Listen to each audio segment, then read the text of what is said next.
November to August is a very, very long time to wait, but here we are. It is opening night of high school football season, and LaSalle, for the first time in the program's history, is going all the way westward to Pittsburgh to take on the state runners-up and fellow Christian Brothers School, Central Catholic. And what a game this will be. Bob Long, Chris Carabello, and we have AJ Carabello joining us shortly.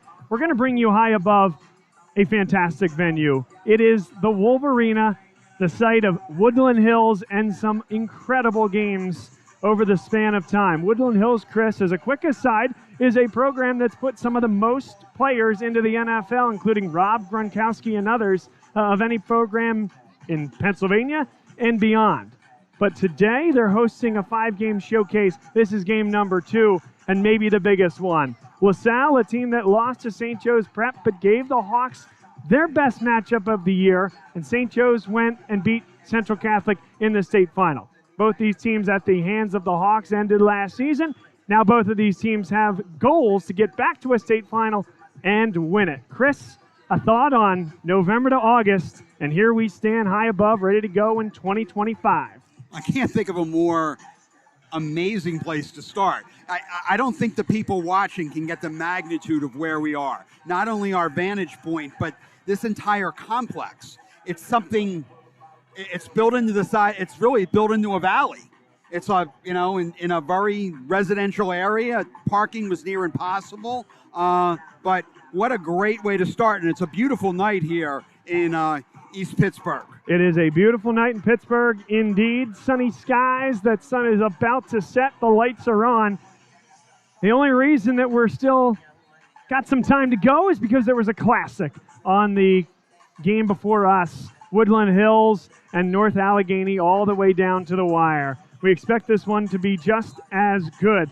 Let's bring you back inside our broadcast booth and bring you some of the key matchups. For LaSalle, we're going to focus on the passing game, led by Gavin Sidwar, a Missouri commit, and he's got some terrific targets, Chris, on the outside, namely J.P. Oates and Joey O'Brien, the Notre Dame commit.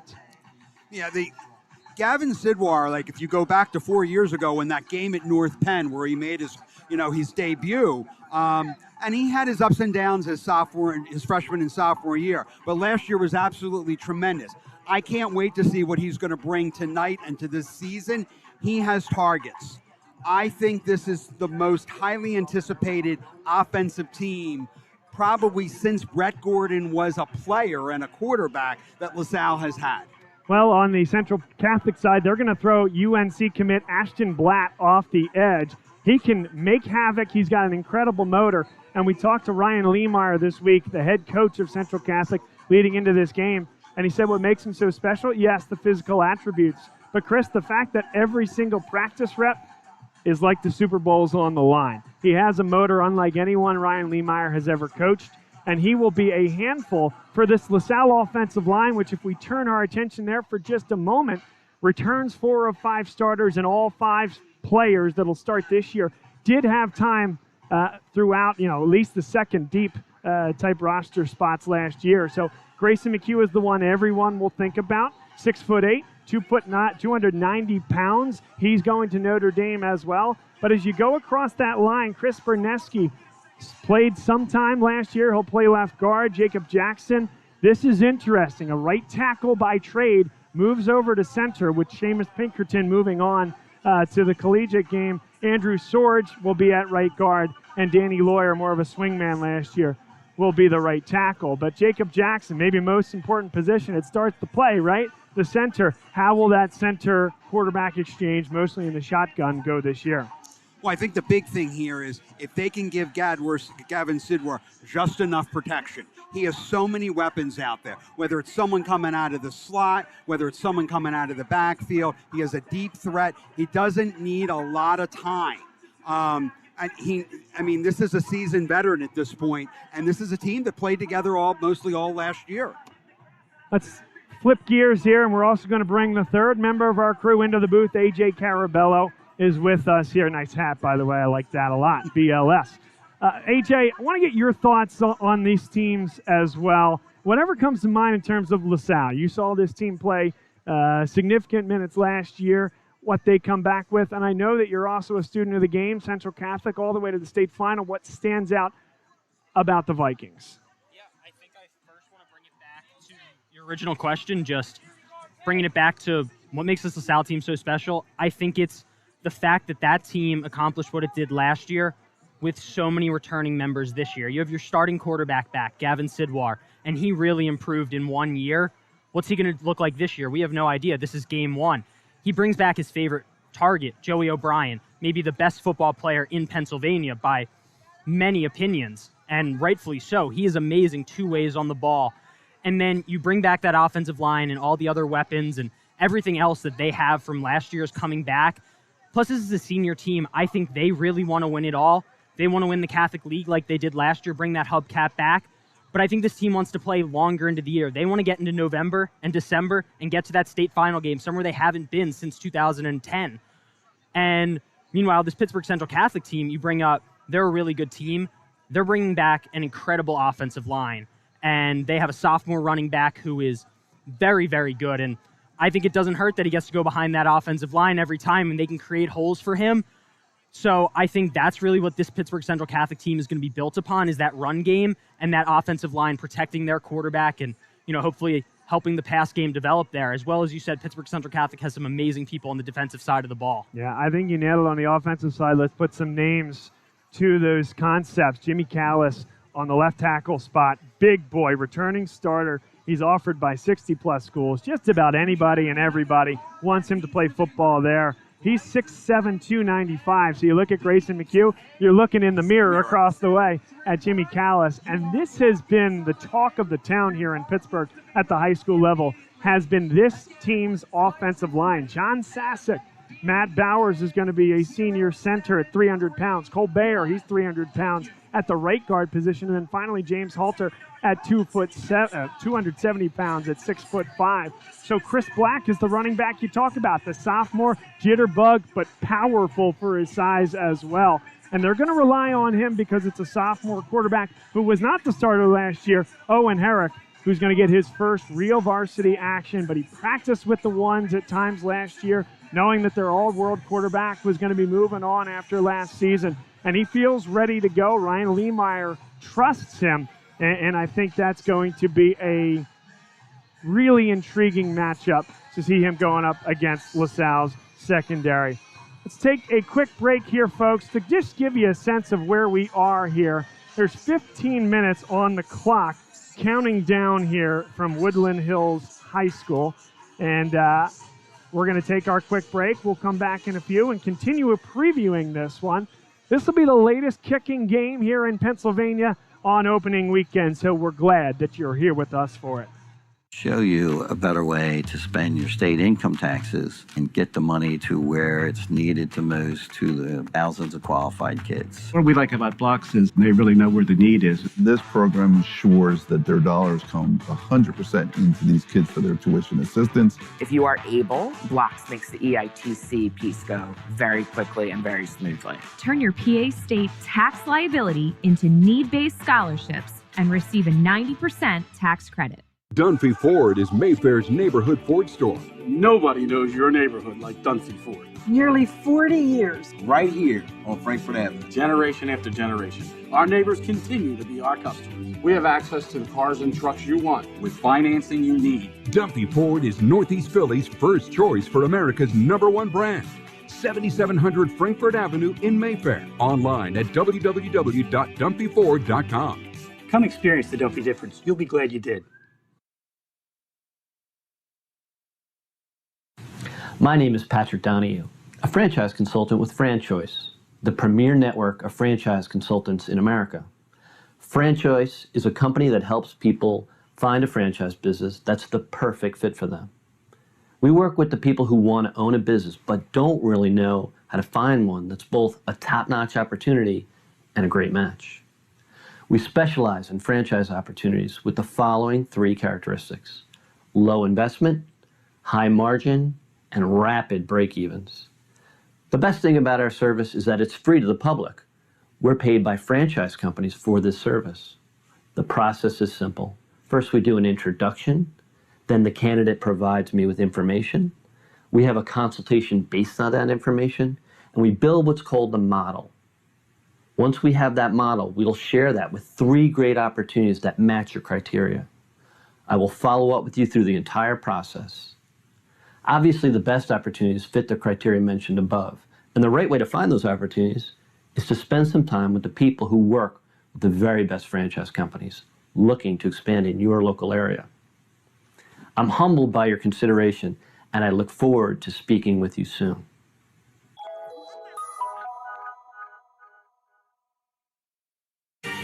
They said it couldn't be done, but somehow CCM was able to close this home in just 21 days. Carl, how'd you pull this off? Oh, hard work, dedication, grinding. Were you ever worried? Well, you know, Chloe, they pinned us in deep in the second bedroom, inspection issues, but we regrouped. Knew there was still a lot in play. Well, I'm sure the Franklins were pleasantly surprised. We got a good organization here. A lot to look forward to. Good luck with the next close. And there you have it. Cross Country Mortgage is dedicated to getting it done.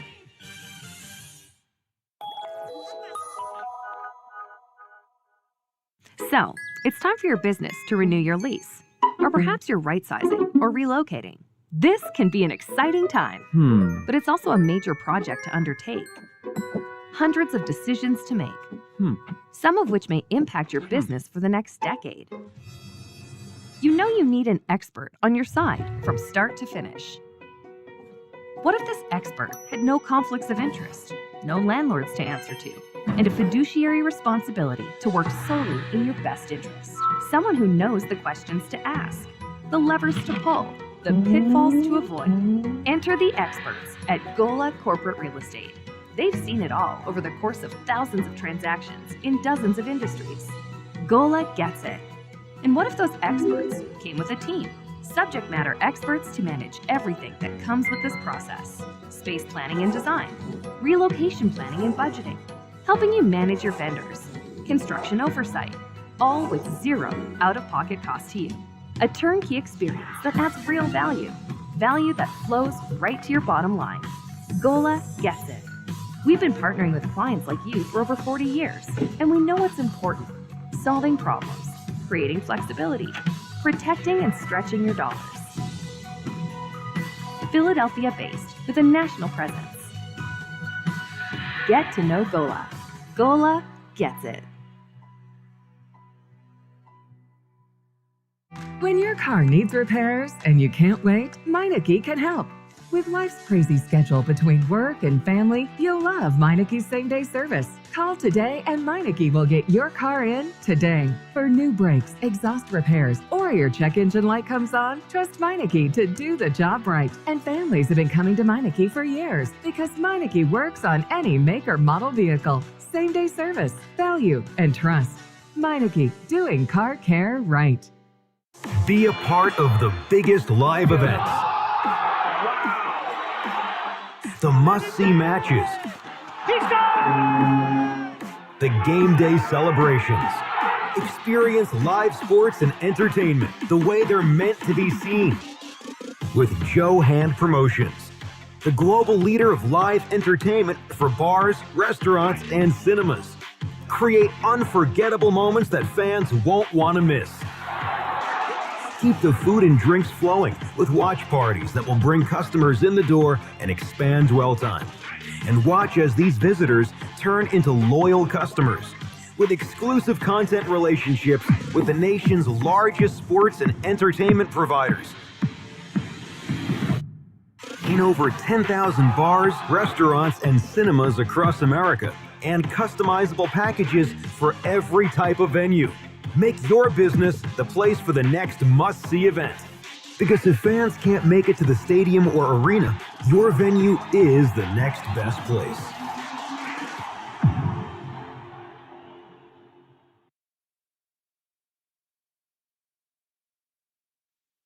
Next Play Basketball is an AAU program in the greater Philadelphia area. They offer camps, clinics, and private training for boys and girls, 3rd to 11th graders. They teach the next play mentality to help athletes have success on and off the court. Next Play coaches focus on each player's development through high-level coaching and a competitive environment. If you would like to join the Next Play family, Go to nextplaybasketball.com for more information. They are hosting spring tryouts on January 11th.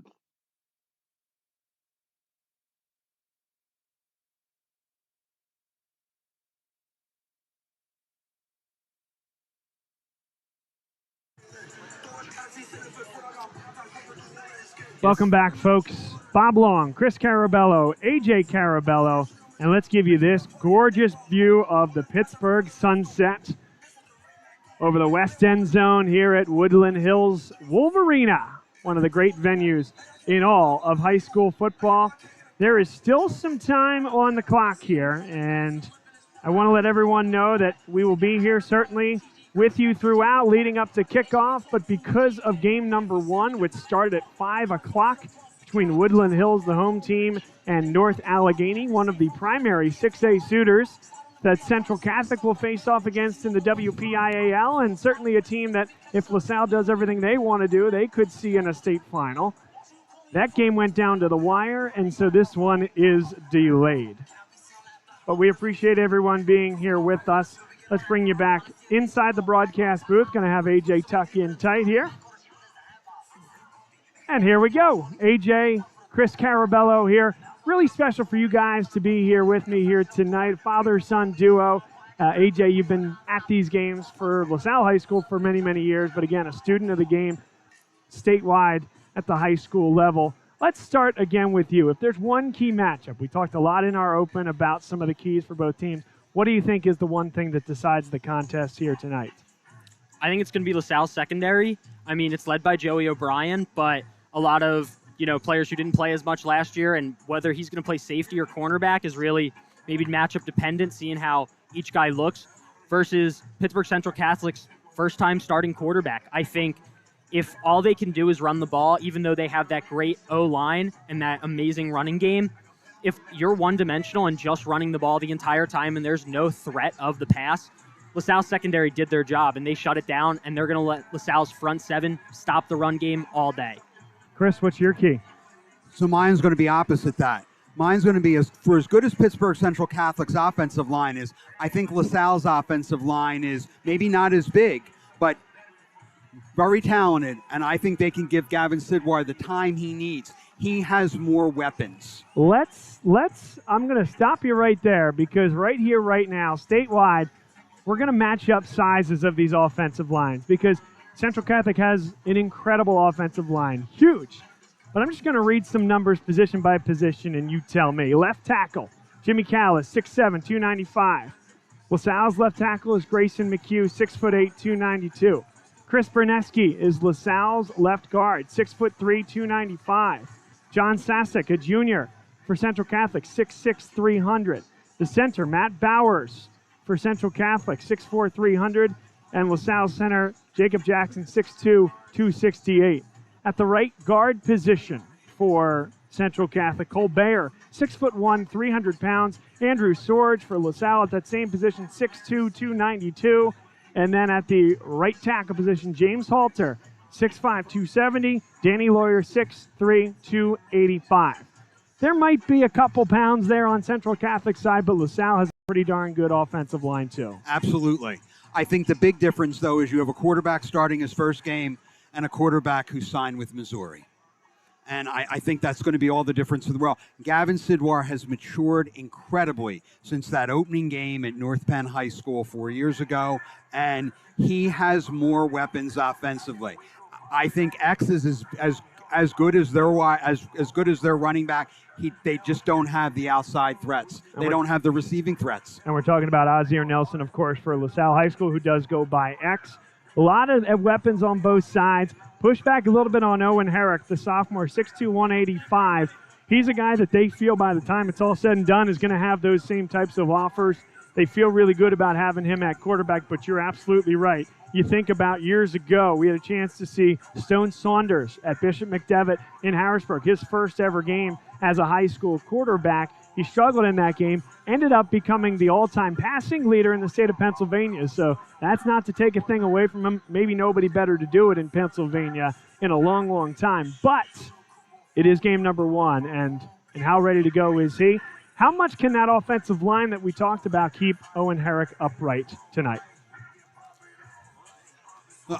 I think LaSalle's strength defensively is going to be that linebacking core.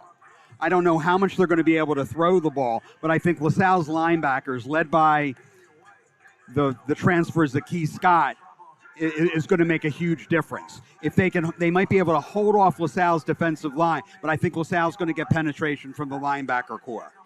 Let's take a break here, folks, and we'll tell you a little bit about what's going on at LaSalle College High School this fall.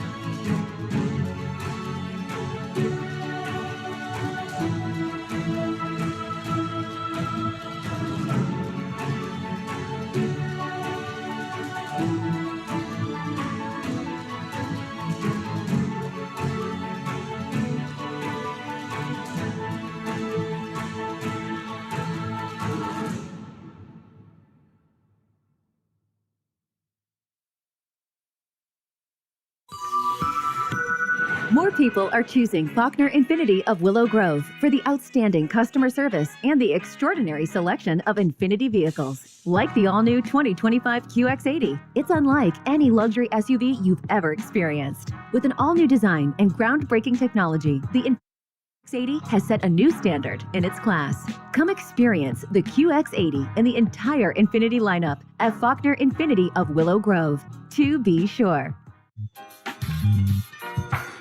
Looking to buy, sell, or invest in real estate? Meet David and Kay-May, a dynamic team with a shared mission to help you turn your real estate dreams into reality. What sets them apart? Their wealth of experience, combined with a genuine passion for guiding clients every step of the way. They believe everyone deserves personalized attention, fair treatment, and expert advice throughout the process, ensuring your journey is smooth and successful. David and Kay-May go above and beyond to meet your needs, ensuring expectations are not just met, but exceeded. Whether you're a first-time homebuyer or a seasoned investor, their personalized approach and commitment to service make every real estate journey smooth and rewarding. Contact them today to get started on your next real estate adventure.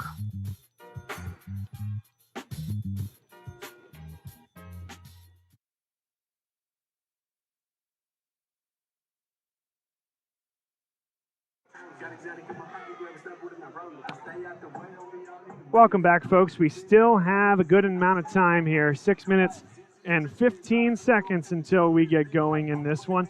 Why don't we take a look at Pittsburgh Central Catholic by the numbers. 2 years in review. For the last 2 years since Ryan Lehmeyer took over as the head coach of the Central Catholic Vikings, they're 22-5 over that span. 2024 WPIAL champion and the state runner-up. Average number 4 state ranking over that 2-year period, scoring 43 points offensively and allowing just 16 on the defensive side of the ball. 20 first-team all-conference selections in the last 2 years and 8 all-state players. And Ryan Lehmeyer's story is very interesting as well. Starting his 3rd year, as we mentioned, he started as a defensive grad assistant at the University of Findlay in Ohio and served there for 3 years under Rob Keyes. So you might recognize that name, college football fans. Special teams coordinator at Ohio State. And then after that 3-year stint, Ryan Lehmeyer moved on to Duquesne, coached the running back there for 13-14, ended up becoming an offensive assistant to Eric Kasperowitz at Pine Richland. And of course, that exodus was politicized, and there were a lot of people that felt differently about that one, but he went with that whole staff at that point and then ended up at Seneca Valley, beg your pardon, from 2020 to 2022. And then in 2023, right place, right time. A couple of legendary coaches preceded him. He took the job at Central Catholic, has not looked back. And when he spoke to us earlier in the week, he said the best thing about that junior class at the time that's now freshman in college and they took them to the state final. They bought in, hook, line, and sinker, and he said we did everything differently. Everything differently. New age football to a historically very talented and successful program. Sometimes that's hard to get the point across, and he did, and they bought in, and he really appreciates that group at that. Beyond Central Catholic, why don't we talk a little bit about Pittsburgh football in general? And it starts with the quarterbacks, Johnny Unitas, Dan Marino, Jim Kelly, Joe Namath, and Joe Montana. Just 5 Hall of Fame quarterbacks from this area. And there's a pretty darn good quarterback coming out of the locker room right now for LaSalle High School. Gavin Sidwar leads the way for this club. In his 3rd full season as the starter for LaSalle, again, he started even as a freshman, ended up in the contest of the first game of the season. It's the only game he did not start until he got hurt long, long ago in that freshman year, and he's been the guy since. And AJ, if you pan a little bit left, you can see Gavin Sidwar, number 7, warming up there. That's him at the 25-yard line. Has a chance this year to break the single-season touchdown record, the total yardage record, and the total touchdowns record at LaSalle High School. Who holds all 3 of those records? His head coach, Brett Gordon. So history potentially in the making, but the furthest thing from his mind. As we look across the way, the Central Catholic Vikings dressed in blue and gold, a little bit of a different shade of gold than LaSalle High School, but they'll be wearing the home blues in LaSalle with the road whites here tonight. Bob Long, Chris Carabello, AJ Carabello alongside. And as we tick down, 2 minutes and 32 seconds to go until we get the national anthem and kickoff here from Pittsburgh.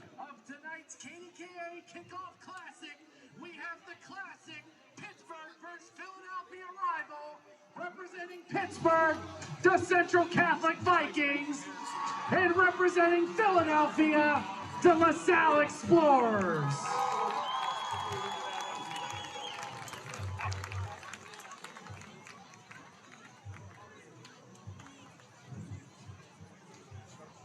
Captains for tonight's contest. For the Explorers, number 5, Desmond Ortiz. Number 6, Joey O'Brien. Number 7, Gavin Sidwar. Number 56, Jamel Williams. And number 78, Grayson McKeo. For the Vikings, number 40, Colson Gatton. Number 52, Matt Bowe. And number 55, Cole Bayer.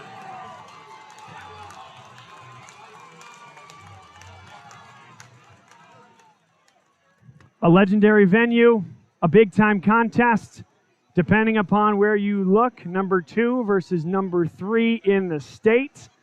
And you know it's a big-time game when our officials will be mic'd up here tonight. We will get the calls from the field over the loudspeaker, and we'll relay them to you here on the broadcast. And one of the things that was noticeable, and this is probably the first time in a long time, I can't remember the last time, that the Explorers didn't enter the stadium to their alma mater. Unfortunately, the band was unable to travel, but that 12th man that has the long history of being part of this team, the LaSalle High School pep band, was unable to be out here. So we won't have their music, but I'm sure they're with us in spirit.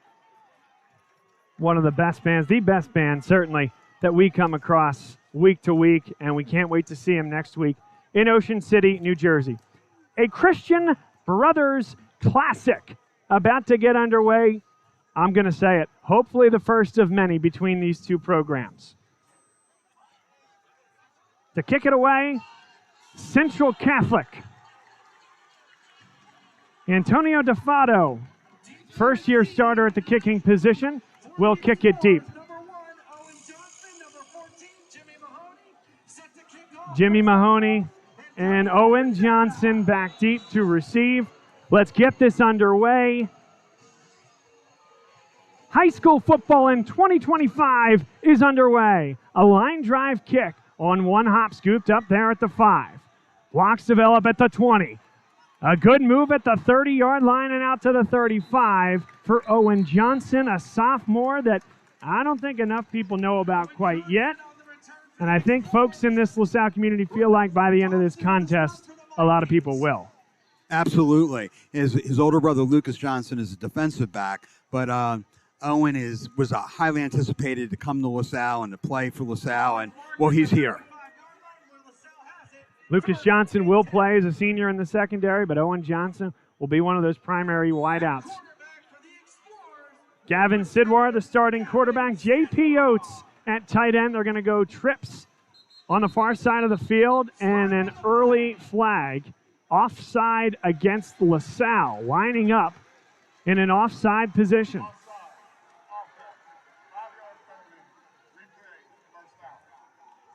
We get a look at the replay. It might have been J.P. Oates, but it looked like he was behind the line.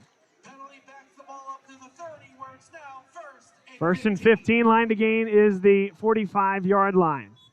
Across the front, Grayson McHugh, Chris Berneski, Jacob Jackson, Andrew Sorge, and Danny Lawyer. And LaSalle's going backwards. That's the right tackle, Danny Lawyer, who played more of a swing role last year. Definitely not the start you want to the game and to the season. Two just miscues by the LaSalle offense puts them 1st and 20 on their first drive of the season. Hopefully they get that cleaned up and keep moving the ball forward this drive. LaSalle in white, Central Catholic in the navy blue. Ashton Blatt lines up across from Grayson McHugh. What a matchup that will be. That's Azir Nelson, the starting running back, in motion. Sidwar flings it that way. Caught underneath and hit hard right there at the 27-yard line. Josh Simmons with his first catch of the season. First catch for LaSalle on the season. Knocked down at the 27-yard line. He'll play out of the backfield. He'll play in the slot, a versatile guy that you'll also see in the defensive backfield for LaSalle this season. The Explorers face with a 2nd and long. Line to gain is the 45-yard line. See the play clock in the lower left corner of your screen. Sidwar, good protection this time. Stands in and fires. J.P. Oates with the catch, and he's lit up immediately. Seamus Mahan standing at 6 foot 180. The second-year starter delivered a blow. Great job by J.P. Oates catching that ball and just holding on to it, even with the big hit coming. It brings LaSalle into a very manageable 3rd and 8, 3rd and 7. They have to get to the 45, and that play made it a lot more manageable. Josh Simmons is the man coming in motion. 2 wide to each side. The 3rd down snap. Black got a good rush off the edge. Floating it over the middle, though. It's caught. Beautiful catch by Azir Nelson, slipping out of the backfield. Again, it's just the arsenal of weapons that Gavin Sidwar has. Coming out of the backfield, slot receivers, wide, a tight end who can catch. I mean, they haven't even run the ball yet. Azir Nelson, I mean, you saw him there with that amazing catch just to get the first down, but he's a threat in the run game as well, and they have a lot of guys who can run the football here. Line to gain is the 33-yard line as Sidwar stands in. More good pressure. Takes a shot for the end zone. One-on-one coverage, Johnson. It's incomplete. Oh. I thought he had that for a while. Yeah, it popped out of his hand and rolled to about the goal line there. Great coverage out there. Roman Thompson. No, beg your pardon, Dominic Perella was out there as well. We're going to look at Perella throughout the day, a program guy, played substantial minutes last year. But the other guy you want to take a look at is number 2. He's going to be opposite Joey O'Brien here today. That's Zach Gleason. 20 offers, short area quickness, long arms. That'll be a great matchup.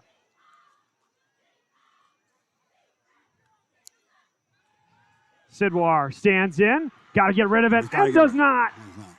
It's a sack. Coming off the edge, Manny Regas. That's a good move there to get by the Notre Dame commit, Grayson McHugh, and Regas unabated after that initial swim. Loss of 10 on the play brings up 3rd down and 20. Explorers back to 3rd and 20. Yeah, Pittsburgh Central Catholic did a really good job just bringing the pressure there and getting to Gavin Sidwar to set up this 3rd and 20 that they're going to try and get out of. Line again is all the way at the 32. Sidwar again evades pressure. Looking upfield. Dangerous throw, and it's incomplete. It got to Josh Simmons, but coming up to make the play, Roman Thompson was in the area. Yeah, he was short of the first down had he even caught it, but he really threw it into traffic. Maceo Watkins Jr., the free safety, also came over on the play. And LaSalle. Looks like they're going to go for it. Well, they may go for it, but you also may see the quarterback for LaSalle, Gavin Sidwar, punt football. The ball, yeah. It forces the defense to keep defensive personnel on the field. And look at that. They called a timeout. Yep. Seamus Mahan, number 7, was in the strong safety position calling that timeout. He was confused. They weren't ready to go. They did not have anyone deep. Had Sidwar punted, that ball just would have rolled. Well, they did have someone deep, but then they saw Sidwar line up right in the shotgun with a running back next to him, wide receivers out wide. Looks like a normal offensive formation, and then just the entire Pittsburgh Central Catholic team did not know what to do. They didn't know if they should send safeties back.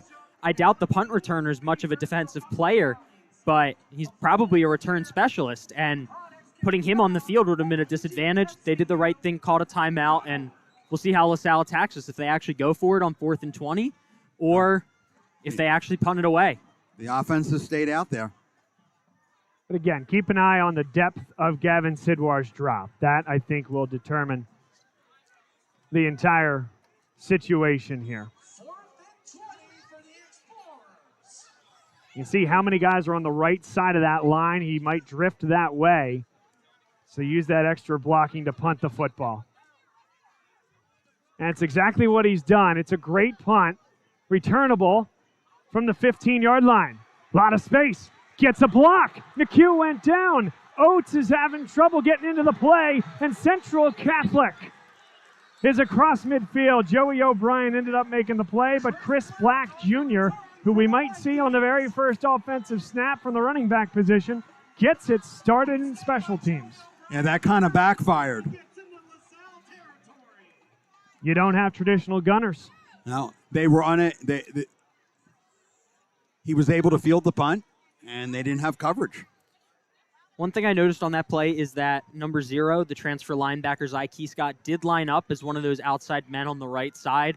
That's kind of how I knew it was probably going to be a punt situation, with Gavin Sidwar just rolling out to his right and kind of rugby-style punting it. But it did kind of backfire. Thank God you had your best player out there, Joey O'Brien. He gave a great hit. Now Pittsburgh Central Catholic's returning the favor with a false start on the first offensive possession.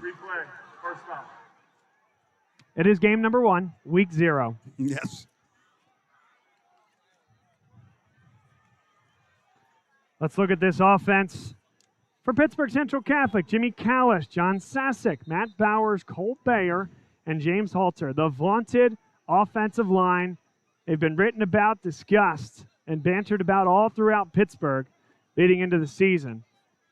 Chris Black, the sophomore tailback, and Owen Herrick. And it's another procedural penalty. Jimmy Callis is pointing across the line. That's not anything where LaSalle jumped. They are allowed to shift laterally. They did, and Callis got caught looking. Let's look at that front 3 for LaSalle. Expecting to see Caleb Davidson, the 6'3", 276-pound sophomore. Jamil Williams at the nose guard position, and then at the opposite edge, Ryan Fandozzi. The handoff is to Black. Up the middle, nothing doing there. Nowhere to go. Excuse me. Right, thank you. AJ, color commentator, cameraman, and attendant as well, keeping a clear view of the field. Thank you very much. Can't be much of a cameraman if there's no camera. Big hit there. That's Joey O'Brien playing center field out there. A big hit. Displaces the football. Aiden Naska was the intended recipient of the football. It's now 3rd down and long. That was a great play by Joey O'Brien. I mean, he's delivered 2 ginormous hits so far in the past 1 or 2 minutes. Owen Herrick, the sophomore, in his first varsity start, faced with 3rd and 20 on his first offensive possession at the helm. And they're going to throw a screen, set up well. Good blocking, but LaSalle comes up and makes the play. It'll be 4th down and 13 with the line to gain at the 36. Let's see if Central Catholic brings out their punting team. Or if this Owen Herrick can punt it all. No, that's a special teams change. Psyche Scott in there on the stop. LaSalle was really excited to let him loose. Tennessee very interested, other Power 4 schools. First-year man at LaSalle as a junior by way of Imhotep. Jamel Williams hustling off the field. Caleb Davidson as well. And that's a good-looking punt, end over end. And it takes a Central Catholic hop and then one too many hops into the end zone as it tap danced the sideline.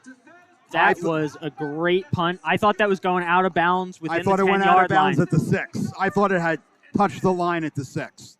So that's tremendous punt. LaSalle's definitely going to have to watch out.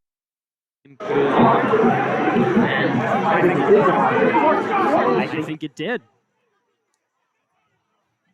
That is where they will start the drive. Wow. That official had a heck of a better angle than we did. He did. We'll give him that. That sideline vantage point compared to us, what, some 40 rows up? 40 rows exactly, Chris. Owen Johnson is the wideout on the far or near side of the field. They'll run it up the middle. Nelson bounces outside. Ozzie Nelson finishes the run. That's a gain of 3. First run of the game for the Explorers. Mahan is everywhere. He made another stop on the edge. Roman Thompson, the all-world linebacker and terrific wrestler. The only thing he might be better at than playing linebacker is how good he is at the state level as a wrestler. Number 0, watch for him in the middle of the defense all night long. Colson Gatton and Nick Karinga, the linebackers. They'll go up the middle, breaking one tackle. Mahan again, but Ozzie Nelson finishes the run. That's another 3-yard gain. It'll set up 3rd down and 2. 6:48 and ticking here in a scoreless first quarter. In the secondary, along with Mahan, Jordan Ray, 6'1", 187, a first-year starter. Colbert, Angelo Pugliano, and Manny Rigas, who got a sack in the first offensive possession for LaSalle, dot that front 4 for the Central Catholic Vikings. And Ashton Blatt jumped offside. A hard count by Gavin Sidwar. It should be enough for a first down once they mark it off. Offside, defense, 5-yard penalty. That'll be first down.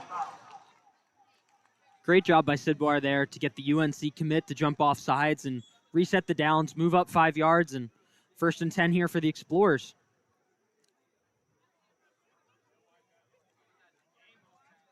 Penalty moves the ball to the 18-yard line. 1st and 10, LaSalle. Tight set, 4 wide for LaSalle. Sidwar, again, pretty good protection. Gets to his 3rd read and has to take off. Gets rid of it, and the intended receiver was Joey O'Brien. Perhaps some calls from the Central Catholic sideline for grounding, but certainly O'Brien in the area. Joey O'Brien was close enough to that ball. But Gavin Sidwar barely got it off.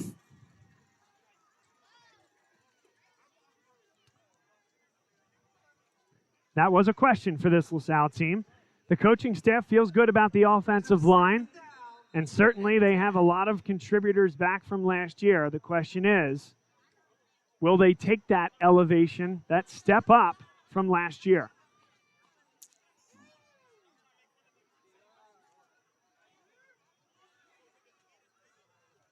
Three wide to our side of the field. Thought there might have been early movement, but they play on. Here's Joey O'Brien. Hit the gas pedal, and he's out of bounds at the 35-yard line. A first down for the LaSalle Explorers. That's a nice play for the Explorers. That's playing to their strength. They spread the offense. Now they're going with the no huddle, which is something that hurt Pittsburgh Central Catholic in last year's state championship game. Another screen and nearly intercepted. And there is some vociferous discussion on the sideline. Chima Auguste in his first action for LaSalle, first-year player for the Explorers. They're very excited about him. Get those sea legs under him. You hit him right in the hands. He'll get the next one. 15 on the play clock, as you can see in the lower left third of your screen. 4 wide. Sidwar hands off to Azir Nelson, and Nelson, say it again, forward. Finish the run, falls forward for a gain of 6. Really, really excited about him. And look who's just checked into the game. The linebacker, Zyke Scott. 3rd down and 4. And he lines up in a halfback type position. That's Owen Johnson, the man in motion. Now they're overloaded to the boundary side of the field. Just trying to draw them off. Roman Thompson is the one calling out the signals for Central Catholic. It didn't fool them. Now they'll go with the run on 3rd down. And Nelson gets across second to the effort, 45. first down. Great run by Nelson right there. Just falling forward, getting that extra yardage. And they do move the sticks. Azir Nelson, yards after contact. Pretty much on the entire yardage that he's been able to get this early portion of the evening.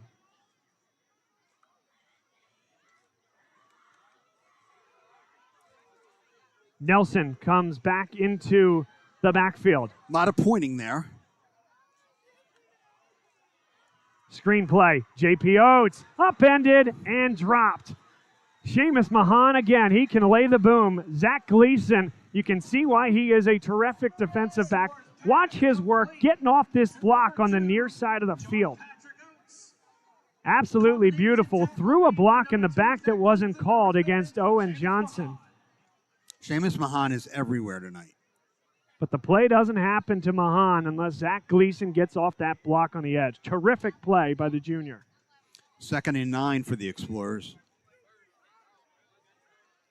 Line to gain is the 45-yard line of Central Catholic.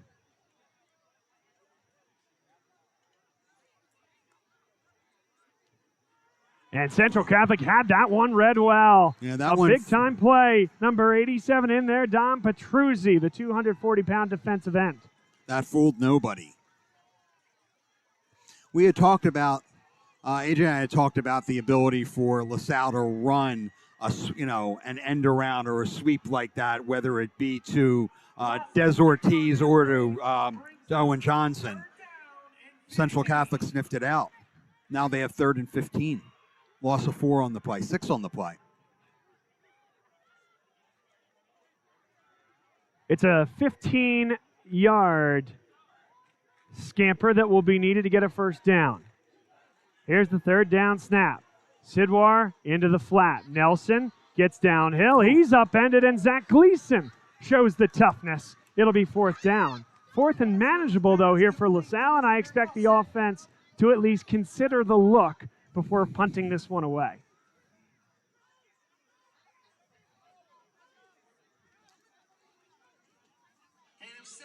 You can still see Gavin Sidwar talking down there with Coach Gordon. He runs back out there. They could punt it. They could run a play. I think they're going to do exactly what they did last time and kind of confuse the defense. They do have a man deep. That's Chris Black Jr., just in case LaSalle does decide to punt. They don't have the overloaded blocking on the right-hand side of that line. And LaSalle's going to call timeout. 2:05 to play first quarter. Some thought it might be a shootout. Not through 10 minutes. 0-0. LaSalle only with their 2nd offensive possession of the contest, and they have a decision to make on 4th down. And Chris Heck is going to come into the game. Not only hasn't been a shootout, but it's really been some great hits by both teams. Very physical. We'll take a minute to tell everyone about a great sponsor to us here, Riley Rakowski and Malloy Funeral Home. Want to thank Andrew Buda Rakowski, who's a proud LaSalle graduate, for being an enthusiastic supporter of LaSalle football all these years. Find for information about them on the web, but Buda, thank you for always being with us.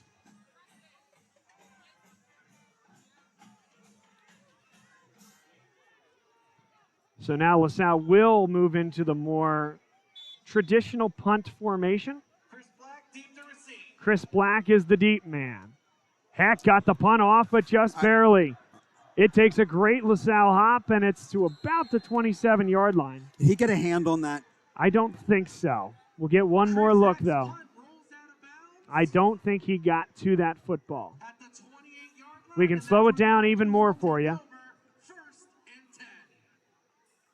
We'll be able to see if it changes direction. Yeah, I don't think he got there. No, close, though. It definitely affected the punt in some way. Yes. Disrupted the punter getting in his face. One more time, we can even slow it down a little bit further. Bearing down, that's a good punt there by Chris Heck, and I do not think he got there. 1:57 on the clock, scoreless game, the second offensive possession for Pittsburgh Central Catholic. And by the way, out here, they just like to go by Central Catholic. As Owen Herrick stands in, great protection, fires deep, it's caught. Across the 50-yard line for a first down. And that's number 5, Max Roman, the 5'10 junior. Good route runner.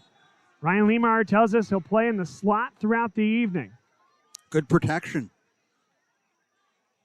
LaSalle brings the pressure, and they're up to task. The big man, Jamel Williams. That's a loss of 2 yards.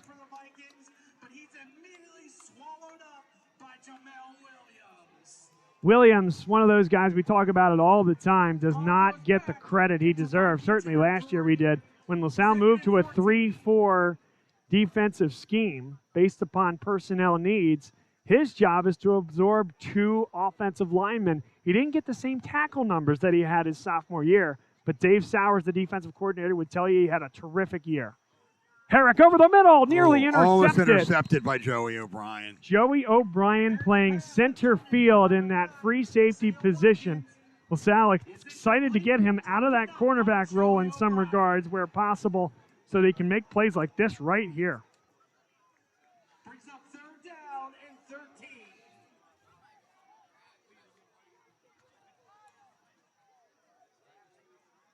He's got terrific hands, great length. Bitter instincts. He's going to have his share of interceptions this year. Quick throw, and that one was incomplete. That one was thrown where it was either going to be Max Ronan catching that ball or nobody was catching it. That was thrown away from Joey O'Brien. Yeah, I think Joey O'Brien, I watched him on that play. Ronan was in the slot right there. O'Brien lined up at safety but gave him some space, so Herrick would see that. He looked open, but he had to throw it way behind the receiver, so Joey O'Brien couldn't even threaten intercepting that ball. Great play by O'Brien on the defensive side. Joey O'Brien is the lone deep man to field this punt. It's a line drive kick. O'Brien will catch it, and he's got some room. Makes one miss, now a second. Some of that blocking did kind of disintegrate, break down a little bit. Terrific coverage by the Vikings. Yeah, it was such a line drive. There wasn't really much time. And yet, Central Catholic able to get down the field and corral one of the best athletes we've seen. Bobby McCurrick made the tackle. He'll play on the offensive side of the ball at times at linebacker. Did a really nice job there on special teams. Sidwar, quick out for Ozzie Nelson, and a nice hit on the edge. Loss of 1 on the play. Guess who? Zach Gleason in there on the stop.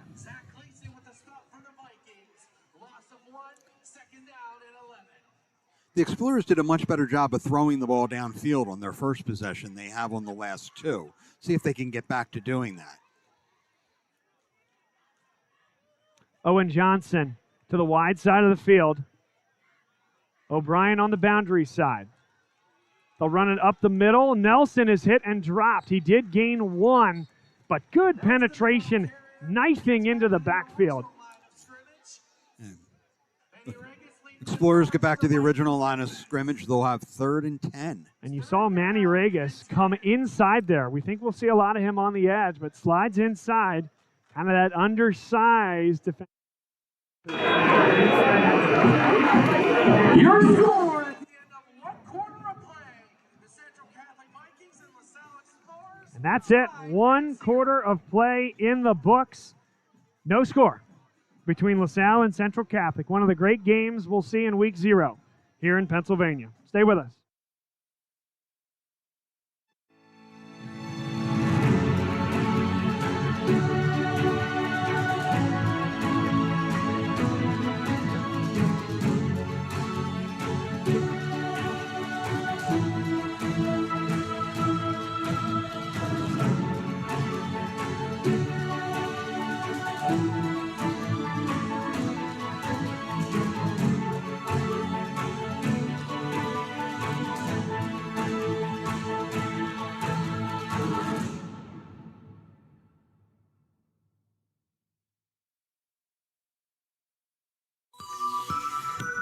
More people are choosing Faulkner Infinity of Willow Grove for the outstanding customer service and the extraordinary selection of Infinity vehicles. Like the all-new 2025 QX80, it's unlike any luxury SUV you've ever experienced. With an all-new design and groundbreaking technology, the Infinity QX80 has set a new standard in its class. Come experience the QX80 and the entire Infinity lineup at Faulkner Infinity of Willow Grove. To be sure.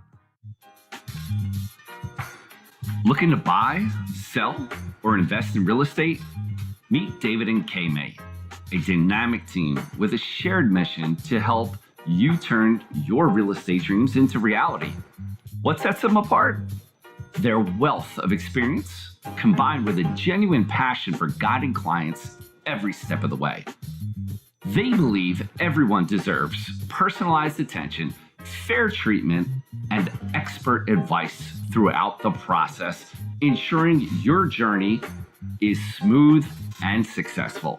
David and Kay-May go above and beyond to meet your needs, ensuring expectations are not just met, but exceeded. Whether you're a first-time homebuyer or a seasoned investor, their personalized approach and commitment to service make every real estate journey smooth and rewarding. Contact them today to get started on your next real estate adventure.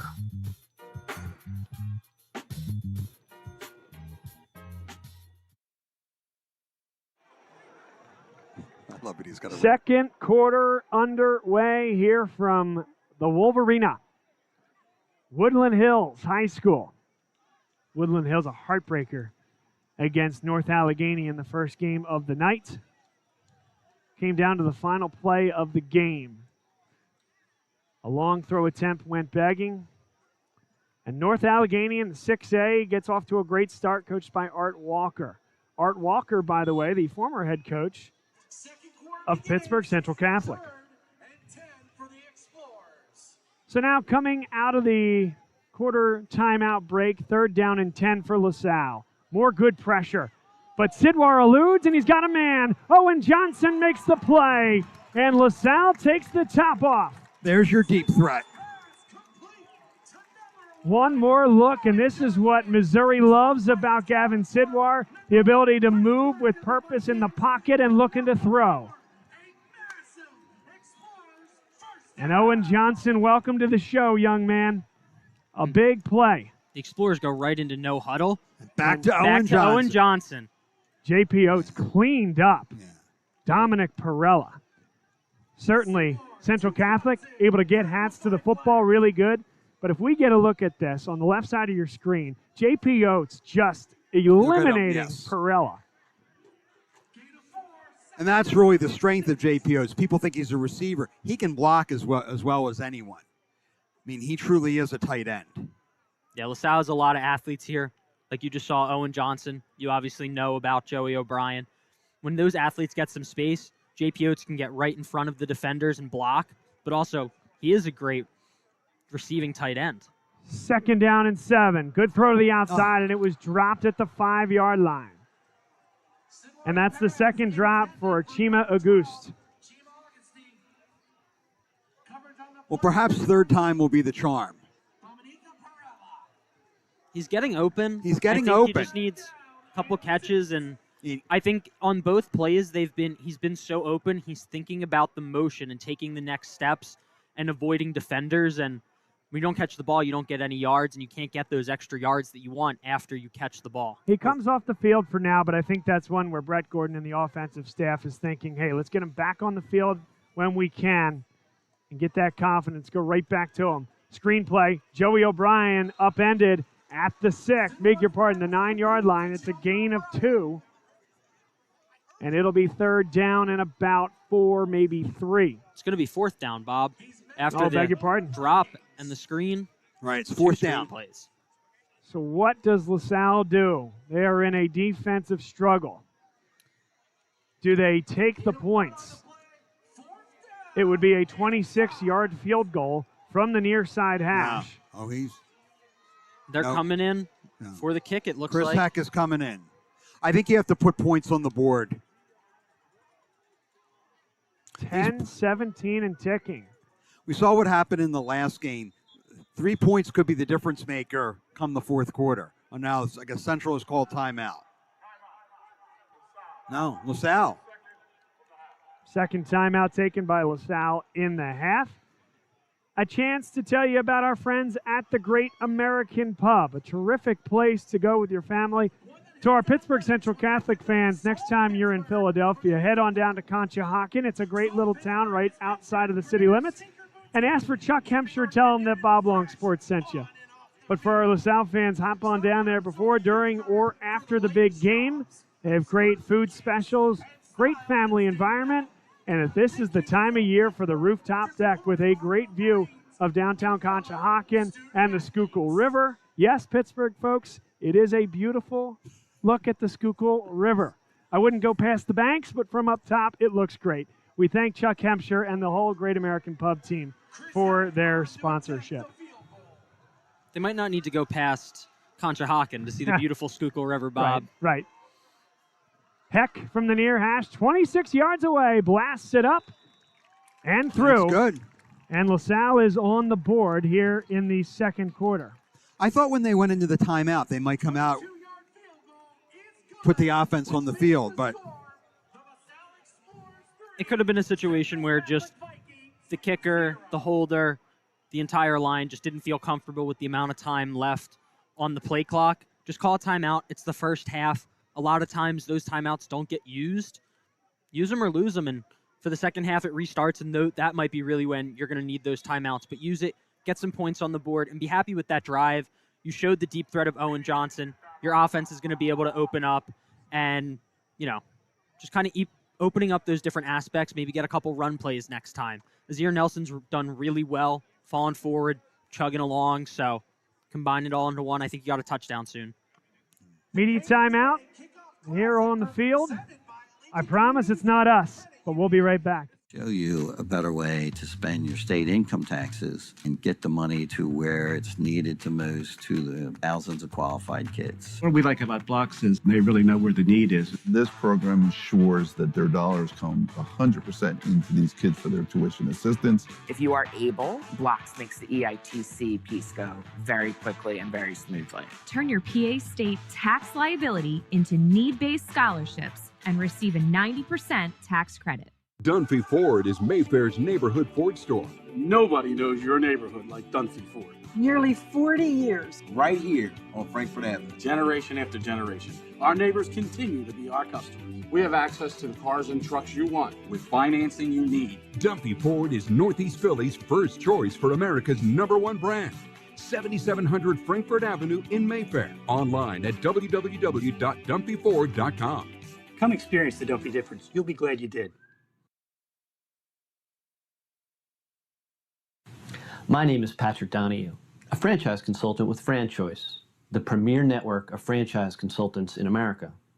FranChoice is a company that helps people find a franchise business that's the perfect fit for them.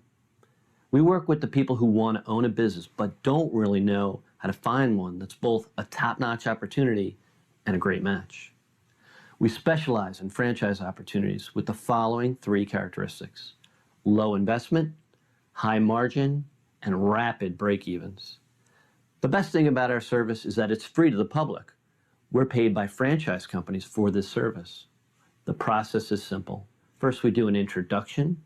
Then the candidate provides me with information. We have a consultation based on that information, and we build. Back to live action, and Chris Heck we're going to get a touchback. all the way into the end zone.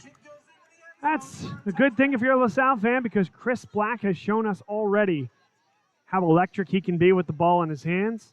No surprise from the sophomore who had a terrific freshman year for Central Catholic.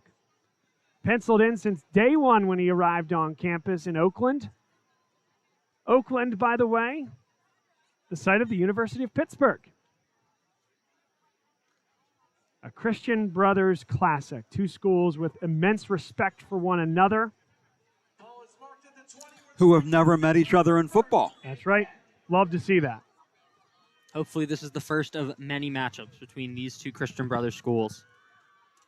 There's the handoff to Black. Black met 1 yard past the line of scrimmage. He'll trudge forward for 1 more. Helmets to the football for LaSalle. It'll be 2nd down and 8. Yeah, the 2 have faced each other in basketball and soccer. Certainly in other sports when they get to the state championship, but never in football. And they're 2 football powerhouses. Quickly to the line. Herrick with good protection. Fires across the middle. Joey O'Brien dropped one. Joey O'Brien saw the end zone. Joey O'Brien's really going to punch himself over that one. Great play to just break it up, but that could have been LaSalle's first touchdown, and it wouldn't have surprised anybody if it was Joey O'Brien for the first touchdown on the season. He saw the 2 O's in Woodland Hills in the end zone, and that's where he was headed. I expect a lot more plays. Joey O'Brien setting them up, but actually getting them in his hands. He is so quick, and they need to be aware of him on the field. Herrick steps up. He's got time to throw, but I believe he's past the line of scrimmage. A flag comes out. Yeah. This is coming back. It's coming back. Everyone's coming cheering. back. Let's get the replay for you. Line of scrimmage was the 21-yard line. If any part of your body is past or still behind the line, you're okay. But again, we'll slow this down. The 21. And he's well past it. He's at the 23-yard line, even the back end of that arm when he lets that ball go. Once again, you're looking at the 21.5-yard line here is your benchmark point, and that is an illegal forward pass by Owen Herrick. I was very surprised when he actually threw the ball, just because I thought he was kind of setting up the wind-up just to make it look like he was throwing, but I thought he was at least going to go for it and maybe make a move, a juke on a defender, and try and get into the open field, but he threw it, and I thought he was well past it, but very surprising. Good defense by LaSalle. And that's a big penalty. And I don't know that Dave Sowers would agree with you there, AJ, the defensive coordinator for LaSalle. I don't know that he would think that was LaSalle's best defensive play. They brought pressure up the middle, and Herrick did a really good job stepping up. LaSalle was playing man-to-man coverage, and so you had defensive backs with their back turned to the line of scrimmage. And once Herrick steps up, he could take off and run and get that first down, as you both mentioned. That's one where LaSalle got away with one, and I think the sophomore lost his bearings a little bit as to where he was on the field. Might have also gotten a little bit excited to see a receiver that far downfield, wide open, a throw he's able to make. That'll come with time. A really good punt. And it's short-hopped, and Johnson's going to take off with it, and very late that whistle. The question was he down? Where did he possess the ball is the question. They, of course, I think they're going to have possession at the 50. I think he was down at the 50. I understand. Yeah. But the question we have up here, Chris, is the knees on the ground. Did he actually possess the ball while it was still there, or was he getting up by the time he possessed it? But they'll put him at the 50. With replay review enacted, you might be able to overturn that call. They'll send it to us. They'll send it right. AJ, you can be Steve Javi.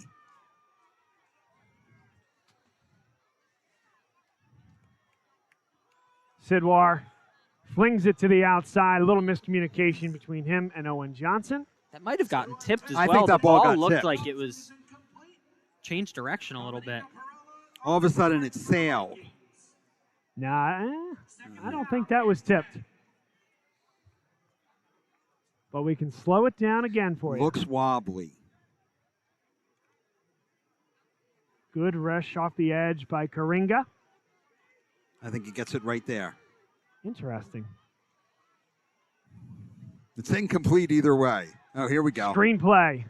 Out to the 44-yard line. Gang tackled there after a gain of 6 yards. Josh Simmons, you'll see him in that role where he can split out of the backfield or line up in the slot.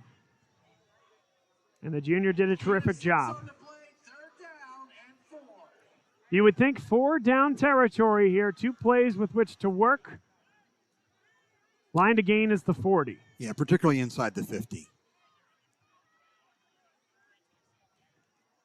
4 wide for LaSalle in the white. Sidwar well protected over the middle. It's caught and getting downfield, getting the first down. Joey O'Brien.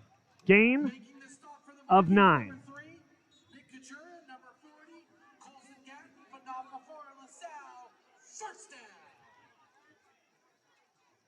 No huddle offense again. They'll throw the screen. Owen Johnson. He can get downfield. He can make one miss, and it's really close. And a helmet came off. J.P. Oates' helmet came off. He managed his emotions very well there, by the way. He got mixed up with Dom Perella. There's a flag on the field. There's 2. Well, I think both were from right there at the end of the play, and that's one where if they send it to our broadcast booth, I think the Whippeal may have something to say about this one. Keep your eye right by the first down marker there, and he's going to rip off the helmet, Perella will, of J.P. Oates, and that is really impressive discipline from Oates. Let's slow this down one more time. See this. Right at the 30, Oates has his helmet on, getting a hair grainy, but Perella is ripping that helmet by the face mask off and throws it. LaSalle may gain 15 yards on the end of this play. I think that's not even in question. The next question is, how is Perella dealt with here by this crew? Yeah, this is a much longer discussion. And result in the first down. So just a 15-yarder for the time being. Perella's had trouble with J.P. Oates and his downfield blocking to this point. A little bit of frustration that time. So LaSalle will be first and goal from the 13-yard line. 1st and 10 from the 13. 1st and 10, yes.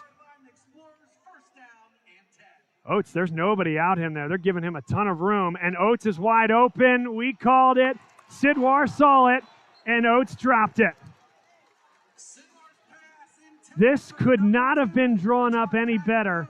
Central Catholic left a gaping hole there, faking the rub, going to the end zone. Nobody for miles, and it's the 3rd drop from this LaSalle Explorers wide receiver core.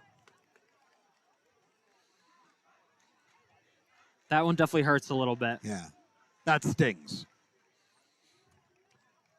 4th, if you want to call the dropped interception by Joey O'Brien. I might consider that one, Bob. 2nd down and 10. Sidwar, they'll throw the screen. Good blocking down the field. Johnson to the 5. That's a gain of 8 yards on 2nd down. And again, the playbook is wide open here on 3rd and short with 2 downs to get it. Johnson is quick. They love to get him the ball in space. Well, we've already seen that he's a deep threat. He's proved that twice tonight. One, unfortunately, he wasn't able to hold on to on the first possession.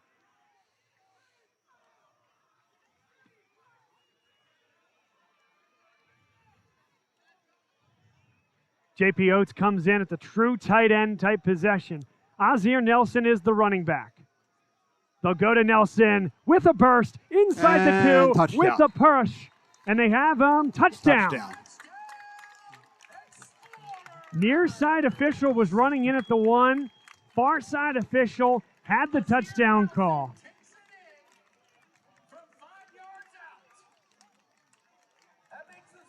And LaSalle takes a 9-0 lead, what was a relatively slow start offensively for this team.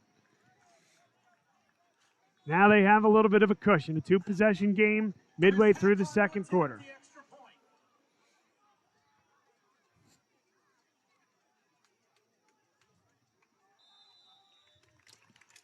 Heck's kick is good. 10-0 LaSalle. Heck's got 4 of the points here, 1 field goal and the extra point. And Central Catholic, who, again, to this point have been playing excellent defense. Couple big plays by LaSalle, the difference in moving them down the field, and they punched this one in. The penalty hurt Central Catholic there, and it was a justifiable penalty, but, I mean, that brought them, halfway to the goal line. Our viewers can't, they don't have the benefit of the large screen scoreboard. I don't know what to call that. The Jumbotron. The Jumbotron. That's what I'd call it. It really is very impressive. I mean, it's something you would see at a college stadium. It's not quite as big as what you'd see in the pros, but, I mean, it's pretty impressive for a high school. And they have graphics. So when the LaSalle scored, it said Touchdown Explorers. We'll definitely do our best to show that. Yeah, we'll show the that next time they score.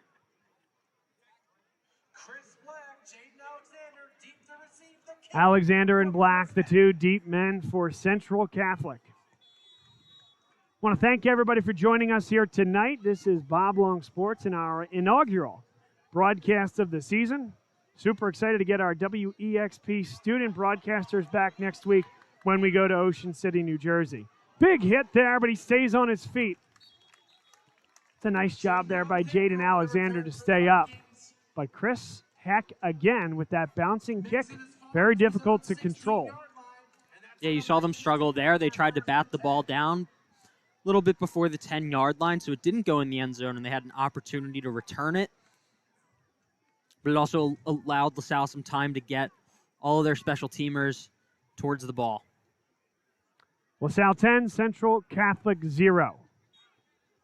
6:53 to play, second quarter. And now the time has come here for Central Catholic to find some answers offensively. A couple good throws by the first-tier starter, the sophomore Owen Herrick, who stands in, moves well to the side, and this time will take off with it and keep it. Tripped up from behind. Big-time play by Caleb Davidson.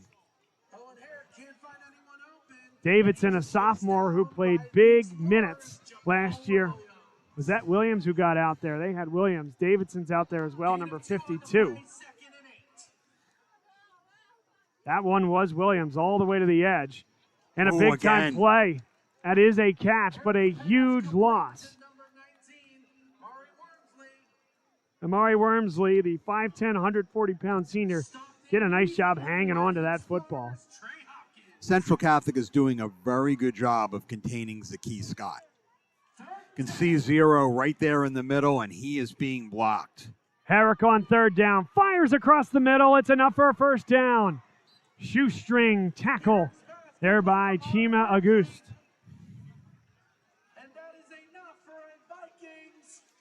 Big play, good footwork, better throw by Owen Herrick, and they keep the sticks moving. Herrick, that one's blocked at the line.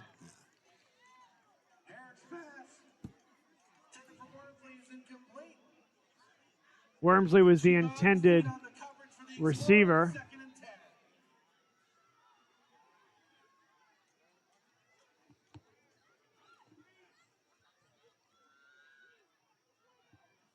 Now they'll look to the sideline.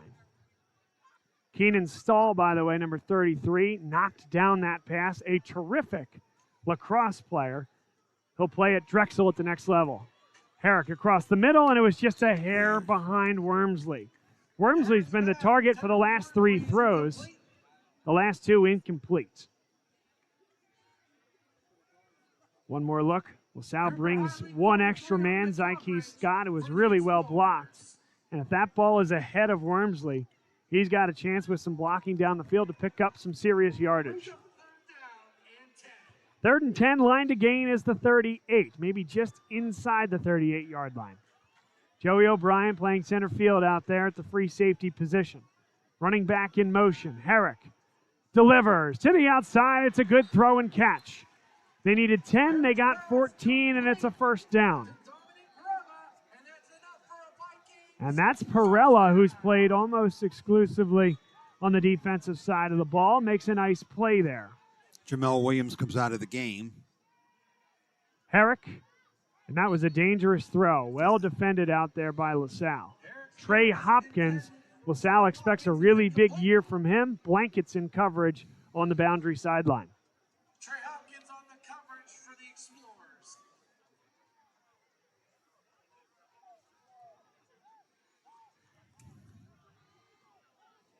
Second down and 10. Line to gain is the 48 on the other side of midfield. Good pressure. Ball is up in the air. Dangerous and incomplete.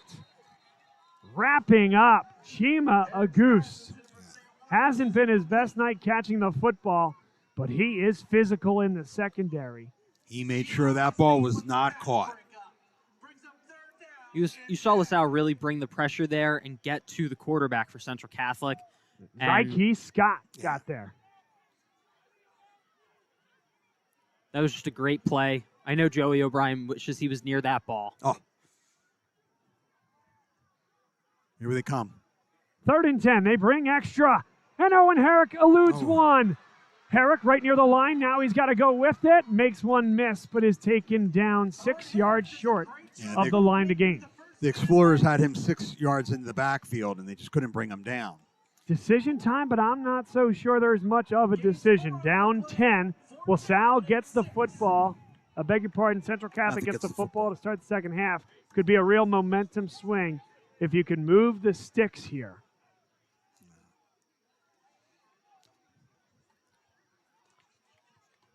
Timeout. They reset the play clock to 25 and just started ticking down again. 4:50 left to play here in the first half. And now they have the play clock set at 25 and not ticking. They're moving pretty quick nonetheless. And now they'll pull it back. So a lot of time is ticked off that clock on the game clock. 12 on the play clock. Thought there was movement, and now Herrick punts the ball deep. No one deep for LaSalle. It takes a LaSalle hop and fielded at the 18. So we've seen it from both sides. LaSalle will need to go 82 yards here in the last 4 minutes and 25 seconds of the first half. I don't think LaSalle expected that. Herrick was not very deep at all. We had talked about how deep Gavin Sidwar was when he could potentially punt. Herrick was not deep at all. He just drop-kicked it. Herrick also stayed within the pocket.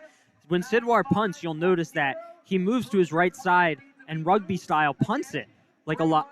But Herrick just stood there and immediately punted it, which is a very dangerous play if the defensive line gets through. And by Sidwar moving to his right, he can that rugby-style kick, he's able to get a kind of spin on the ball to get it going in the right direction. Huge drive in this game. If you're Central Catholic, you need a stop. A run up the middle, and Azir Nelson will not go down. It takes 3 Vikings to take him to the ground. Well, he just keeps his feet moving. He moves the chains on that play, resets, first down. And how about your center, Jacob Jackson, number 50, getting 15 yards down the field with you. Terrific play. Here he goes again, making men miss, and another 13-yard gain for him. We'll tick it under 4 minutes to go, and LaSalle is finding seams in the middle of this defense. Quickly back to the line. And no huddle offense here for the Explorers. Here's O'Brien, well blocked down the field. Across the 50 to the 48-yard line, gain of 7. Sidwar's pass complete to Joey O'Brien. Forced out of bounds by Jordan Gray.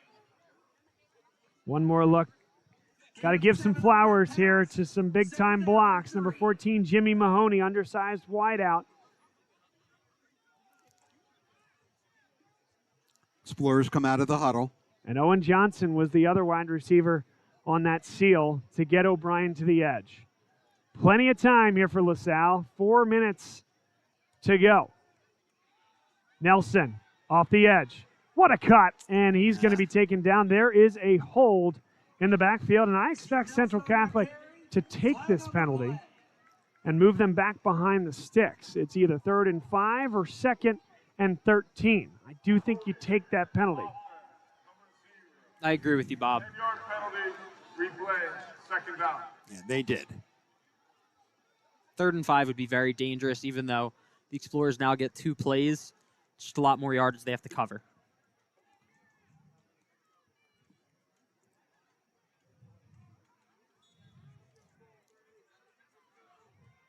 A beautiful night. Not a hair above 70 degrees out here. This is football weather in late August.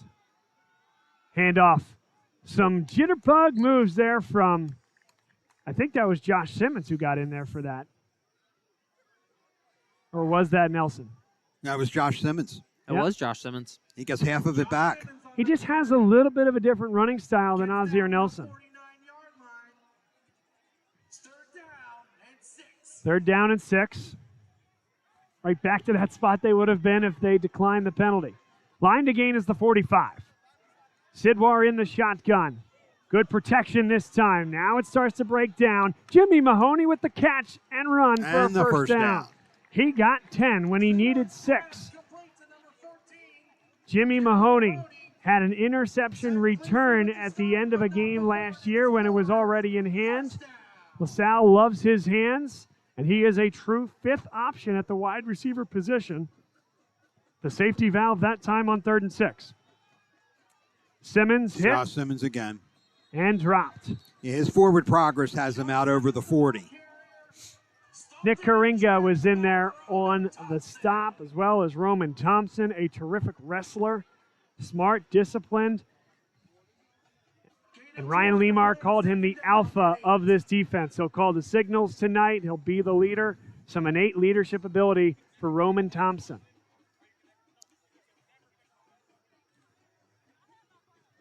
Two minutes and 17 seconds to go. Still plenty of time.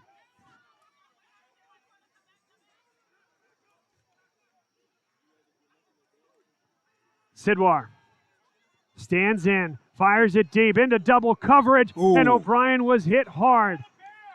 It's a clean play. It's just a dangerous one there as he goes into the netting. Yeah, the punter's net happened to be set up there. Nothing, I mean. Pass was taking him out of bounds. It was extraordinarily well covered by Central Catholic. They're putting a man on him in the defensive backfield and a safety on most every play, shading his way. Yeah, Dave Crow's checking him out now. He seems to be okay. I think he's just a little shooken up. Definitely got hit a little bit hard, but and also hit that punter's net. Well, there's a table that he's sitting on right now, mere feet from where he crashed into the net. It's a very good thing that he crashed into the net and not that trainer's table that was sitting right there. The beauty of this field in many ways is that there is no track surrounding the Wolverina, but there's a lot less room on the sideline as a result. Yeah, if O'Brien was 10 yards down the field, he's running into a ramp that leads up into the stands. Yes. So, better. A wall, essentially a wall. Could be a lot worse. We're hoping Joey O'Brien just a little bit shaken up, and he'll be back out there in a couple plays.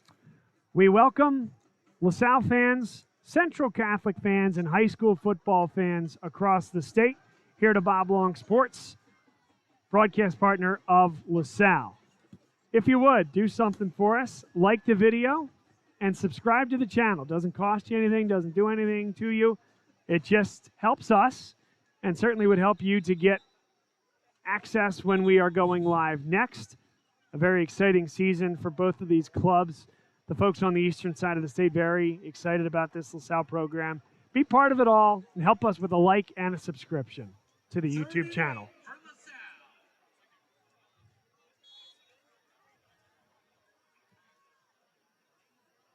Third down and 8. Oh, they jumped. Yeah.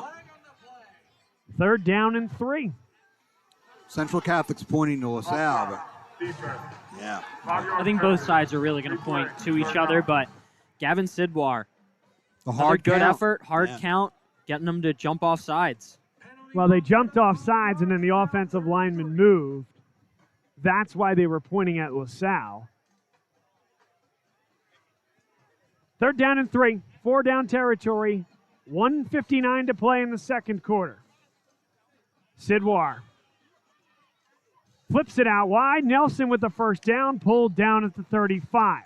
Beg your pardon, 25-yard line. That's a gain of 9.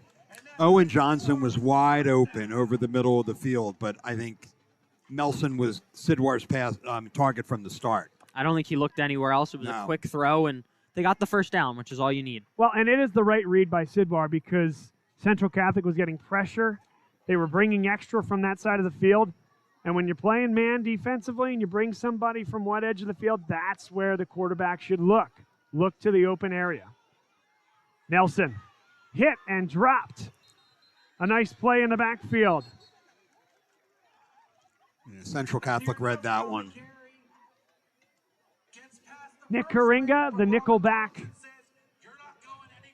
makes the stop.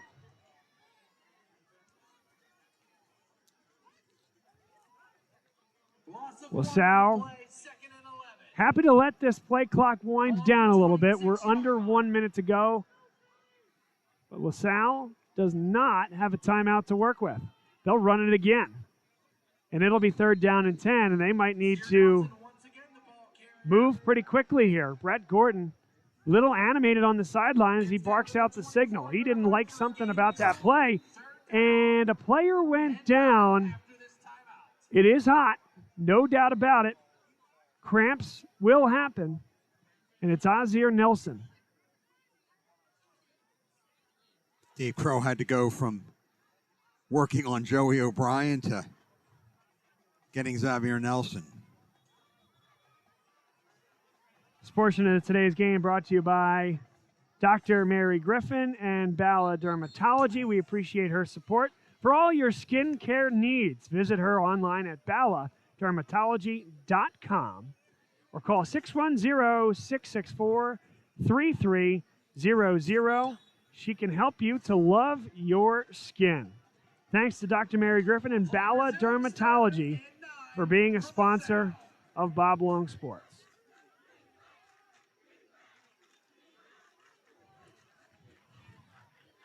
"30 seconds to go. Clock is ticking.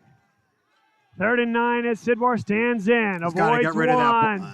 And he goes down. A big sack and a loss of 9 yards.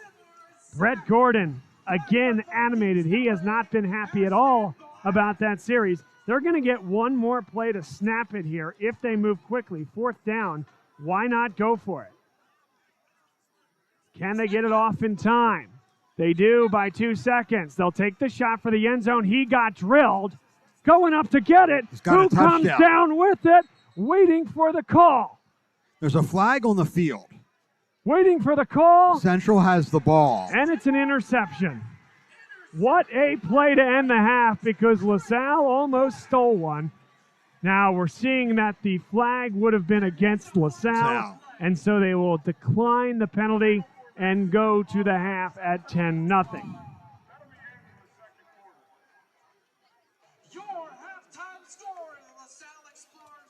Takeaways from the half, AJ and Chris. I think my takeaways here are just both teams a little bit slow to start on the offensive side of the ball, but the defenses for both teams have been exceptional. The Explorers have had a couple drop passes. I don't think I expect to see that in the second half, but again, just a couple slow starts from the offense. One thing I've noticed about the Explorers, Desmond Ortiz hasn't been on the field at all, and he was a real playmaker for them last year. I don't know where he's been, but he's a dynamic offensive weapon. Brown commit. I haven't seen him. Maybe he's battling an injury today, but that's a missing piece of their offense I don't see. He did come out as one of the captains. And he's fully dressed. He's on the field. He is dressed. My thought here is that I expected this to be more of an offensive shootout. I really did. I think 10-0. I'm not sure what I expected the second, the score to be at the end of the first half, but not 10-0. So shout out to Ian McMeans, our buddy from the Whippio Blitz show, who had this one as a 17-14 contest. Oh, I didn't. He was on it. He is the guy who knows Pittsburgh football as well as anybody, and I appreciated him having me on his program last week leading into this contest. Give him a follow on Twitter and the socials. Give us a follow on Twitter and the socials, as well as liking the video and subscribing to the channel. We'll take a break, and when we come back, Bill Wassilenko, Billy Waz, the Wizard of Winmore, joins us in the booth to break down this historical matchup, a first-timer between two Christian Brothers schools, and all the other factoids you could imagine about the history of LaSalle football. Stay with us. Show you a better way to spend your state income taxes and get the money to where it's needed the most to the thousands of qualified kids. What we like about Blocks is they really know where the need is. This program ensures that their dollars come 100% into these kids for their tuition assistance. If you are able, Blocks makes the EITC piece go very quickly and very smoothly. Turn your PA State tax liability into need-based scholarships and receive a 90% tax credit. Dunphy Ford is Mayfair's neighborhood Ford store. Nobody knows your neighborhood like Dunphy Ford. Nearly 40 years. Right here on Frankfurt Avenue. Generation after generation. Our neighbors continue to be our customers. We have access to the cars and trucks you want with financing you need. Dunphy Ford is Northeast Philly's first choice for America's #1 brand. 7700 Frankfurt Avenue in Mayfair. Online at www.dunphyford.com. Come experience the Dunphy difference. You'll be glad you did. My name is Patrick Donahue, a franchise consultant with FranChoice, the premier network of franchise consultants in America. FranChoice is a company that helps people find a franchise business that's the perfect fit for them. We work with the people who want to own a business but don't really know how to find one that's both a top-notch opportunity and a match. We specialize in franchise opportunities with the following 3 characteristics: low investment, high margin, and rapid break-evens. The best thing about our service is that it's free to the public. We're paid by franchise companies for this service. The process is simple. First, we do an introduction. Then the candidate provides me with information. We have a consultation based on that information, and we build what's called the model.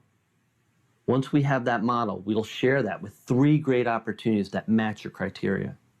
I will follow up with you through the entire process. Obviously, the best opportunities fit the criteria mentioned above, and the right way to find those opportunities is to spend some time with the people who work with the very best franchise companies looking to expand in your local area. I'm humbled by your consideration, and I look forward to speaking with you soon.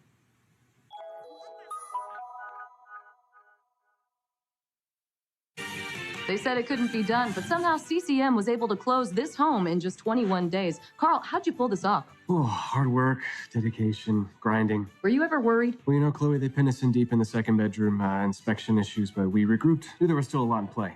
Well, I'm sure the Franklins were pleasantly surprised. We got a good organization here. A lot to look forward to. Good luck with the next close. And there you have it. Cross Country Mortgage is dedicated to getting it done.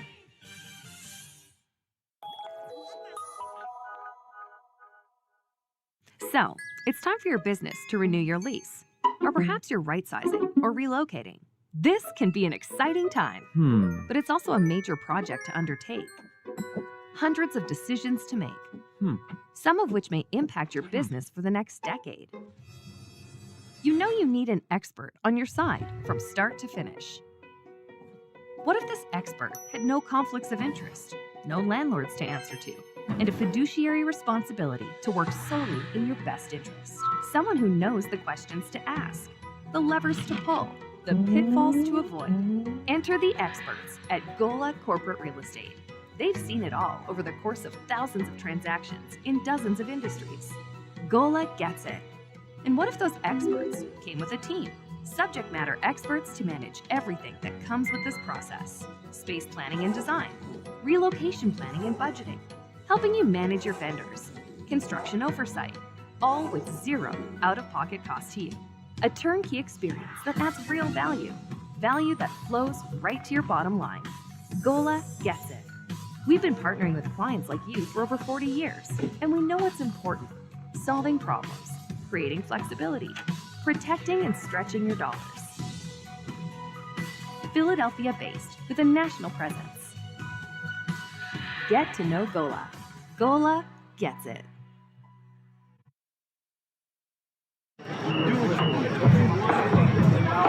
Welcome back, everybody, inside the broadcast booth high above the whole arena. Bob Long, Bill Maslenko is with us. He was LaSalle football historian. If you're a LaSalle football fan, you know. If you're not a LaSalle football fan, this man is going to feed you all the intel and all the nuggets from today all the way back to 100-plus years of LaSalle football history. And let's just start there, Bill. What's got you into following, chronicling this program? Yeah, in 2010, I became the communications director of the Touchdown Club, and I was supposed to just put out emails to parents and players about upcoming games, about information, but I wanted to learn a little more about LaSalle football history, and I had access to a lot of information they had in yearbooks and Wisterians, in newspaper articles, and I just took a liking to learning about LaSalle football history before I was a student at LaSalle. So I started to generate information and things to send out to people, and I did, and found it was something that really became more than a hobby for me. It's something that I really enjoyed doing, and spreading news out about what LaSalle football history is all about, all the way back to 1903 when they started their football journey by going 0-4, losing their first game to Catholic High, which was what Roman Catholic was called back then. And they lost the game 6-3, and it's a mysterious field goal that somebody kicked that no one found out who it was. No kidding. I'm still on the search for that. But those are the types of things that we go back that far on.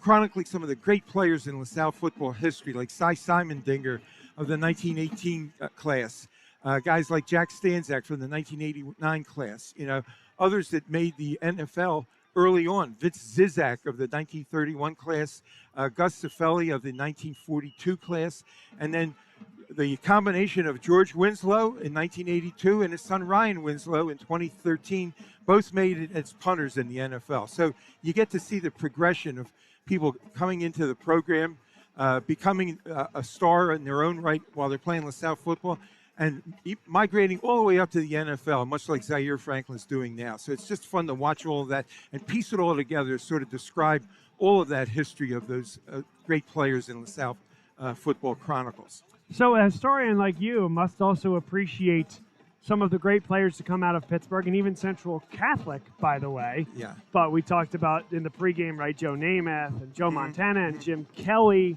on and on and on. Mark Bolger went to Central Catholic. Yeah. And the Western Pennsylvania has always been a hub for quarterbacks for some reason or other. And some of those you mentioned, in addition to some others that are of great fame. Marino and Unitas and people like that. So we're out here for the first time ever. Our furthest game that I tracked, it was going to St. John's in Washington, D.C. in 1965, my freshman year. I was in the band. I was on the band bus, and coming back from the band bus, someone brought out a box of cocoa-flavored Cuban cigars, which were contraband. And everyone in the bus had smoked one of those Cuban cigars. I was 12 at the time. So I thought, what a great school. You go from having nuns hit you with pointers in 8th grade, and 4 months later, I'm smoking Cuban cigars on a band bus at LaSalle. What a country.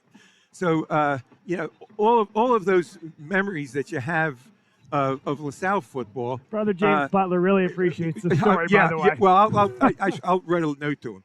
But anyway, that was the furthest we've ever gone to a game. It was like 156 miles, and we've been to Harrisburg. It was just a little shorter. This one I tracked it from 8605 Cheltenham to the Wolverina, was 291 miles. So we defeated that 156-mile mark by a long way. It was a long ride out here, but we're here seeing a great game with a lot of flaws in it, but it's certainly entertaining, and I think both teams are going to shape up in the second half to play a little better brand of ball. What are you looking forward to, and what do you see as the ceiling for this iteration of LaSalle football? This team reminds me a lot of the 2009 team, which won the state title. 2009 team did it without any Div 1 players. This school already has 5 of them. So from this team already has 5 of them. So I just think that there's a lot of talent out there on the field. and it's yet to completely flourish. You know, we have so many new players that are in the lineup now, and people have the jitters, and they're making a lot of mistakes now. But this is a great game to get through, get out of your system, hopefully win the game, and then start to take on the other people in our schedule, like that Malvern Prep crowd in Ocean City next week. So we'll see how that goes. But right now, 2009 was really close because the 2008 season almost mirrored last year's, a junior-laden team with tremendous junior players that sort of got upset at the end of the year, losing to George Washington. We lost last year to St. Joe's Prep by 7 in the playoffs, but there's a mission that those juniors have as seniors now to come back to win that game, to do well in that schedule up to that point, beat the Prep, and then go on and see what we can do about advancing in the state playoffs. So we'll see how that goes. We've got to worry about this game first. And let's worry about this game. Let's talk about this game and how special it is to have two Christian Brothers institutions facing off against one another. So much respect amongst these two schools. What does it mean? It's great. I mean, a couple of years ago, we started playing Calvert Hall. We had only played them in 1925 and 1950, and now they're on our schedule regularly. And now we have another Christian Brothers school that we suddenly play for the first time ever. And we've always looked across the state and looked at the success that Pittsburgh Central Catholic had in football. And we always did it with a sense of pride. We were happy that that was a Christian Brothers school doing so well. So now we got an opportunity of going head-to-head with each other. And it really is a great thing. I hope that we do at least a home and home with them and maybe keep them on the schedule, even if it means a long ride out to the Wolf Arena every 2 years. And parking about 1.5 miles away. But I'll put up with that to see a game like this. Sounds like maybe you had a tough time. Oh, it's miserable. I hope the car's still there when we get back, but that's great. We'll be okay. So, Bill, when you think about your legacy and your son who played at LaSalle, and now where you are here cultivating this list to send these notifications to folks and all the information that you have, what keeps you going today? When I get a hold of something in my life that I love, I can't stop doing it. It really is tough. I coached baseball from 1970 to 1981. I started when I was 17 years old. I had to stop in 1981 because it was sort of consuming me. I had other things in life I had to do, like buy a house, get married, things like that. Now, I don't have any of those other things in the way. You know, I'm married, I have grandkids, I'm retired. So focusing on being a LaSalle football historian, it takes a good bit of my time. I won't tell my wife how many hours I spend a day on it, but it's certainly a 2 or 3 hours at least each day to do something with LaSalle football history. And there's a few other things I'm trying to chase down. Like, why did LaSalle get kicked out of the Catholic League in 1928? And I always thought it was because they used 2 Jewish ringers in a game in 1927 from South Philly. I'm finding that might not be true. So I'm digging in old newspapers to find out what the real truth was in that. I might need Columbo to help me out with this. But you know, those are the types of things that off to the side just keep me going and digging up on things in the computer and in newspapers, and it will never end. You know, it'll only end when I go walking out down the aisle in a casket. So I'm going to enjoy this for the rest of my life. Well, Bill, thank you so much for your time. It's great to see you. Your buddy Jeff Meyer from your class just walked by as well. Thanks for coming all the way out to Pittsburgh. Thanks for spending time with us. Yeah, my pleasure, Bob. And anytime you want me to do this, I'd be glad to do it. So let's go LaSalle. Let's win the second half and go home happy. Bill Wasilenko, LaSalle football historian, with us in the booth. Just a couple minutes now until we get back to action. Stay with us. When your car needs repairs and you can't wait, Meineke can help. With life's crazy schedule between work and family, you'll love Meineke's same-day service. Call today and Meineke will get your car in today. For new brakes, exhaust repairs, or your check engine light comes on, trust Meineke to do the job right. And families have been coming to Meineke for years because Meineke works on any make or model vehicle. Same-day service, value, and trust. Meineke, doing car care right. Be a part of the biggest live events. The must-see matches. The game day celebrations. Experience live sports and entertainment the way they're meant to be seen. With Joe Hand Promotions, the global leader of live entertainment for bars, restaurants, and cinemas. Create unforgettable moments that fans won't want to miss. Keep the food and drinks flowing with watch parties that will bring customers in the door and expand dwell time. And watch as these visitors turn into loyal customers with exclusive content relationships with the nation's largest sports and entertainment providers. In over 10,000 bars, restaurants, and cinemas across America, and customizable packages for every type of venue. Make your business the place for the next must-see event. Because if fans can't make it to the stadium or arena, your venue is the next best place.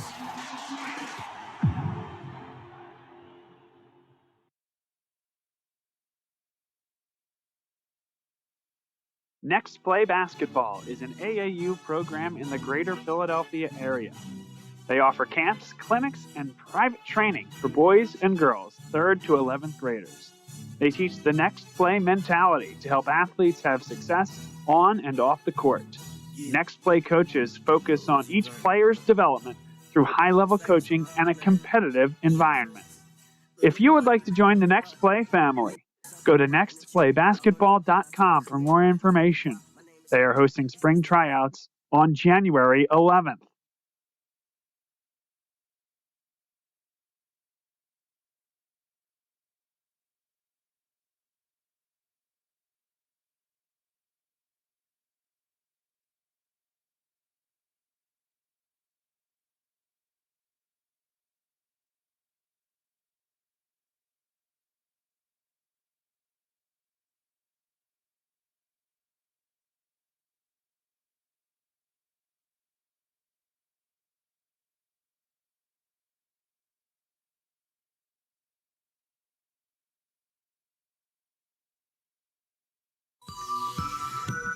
More people are choosing Faulkner Infiniti of Willow Grove for the outstanding customer service and the extraordinary selection of Infiniti vehicles. Like the all-new 2025 QX80, it's unlike any luxury SUV you've ever experienced. With an all-new design and groundbreaking technology, the Infiniti QX80 has set a new standard in its class. Come experience the QX80 and the entire Infiniti lineup at Faulkner Infiniti of Willow Grove.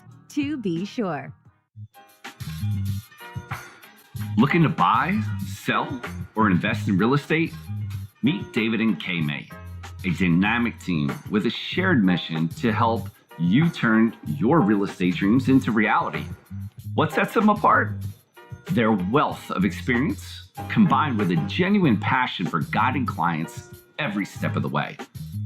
They believe everyone deserves personalized attention, fair treatment, and expert advice throughout the process, ensuring your journey is smooth and successful. David and Kay-May go above and beyond to meet your needs, ensuring expectations are not just met, but exceeded. Whether you're a first-time homebuyer or a seasoned investor, their personalized approach and commitment to service make every real estate journey smooth and rewarding. Contact them today to get started on your next real estate adventure.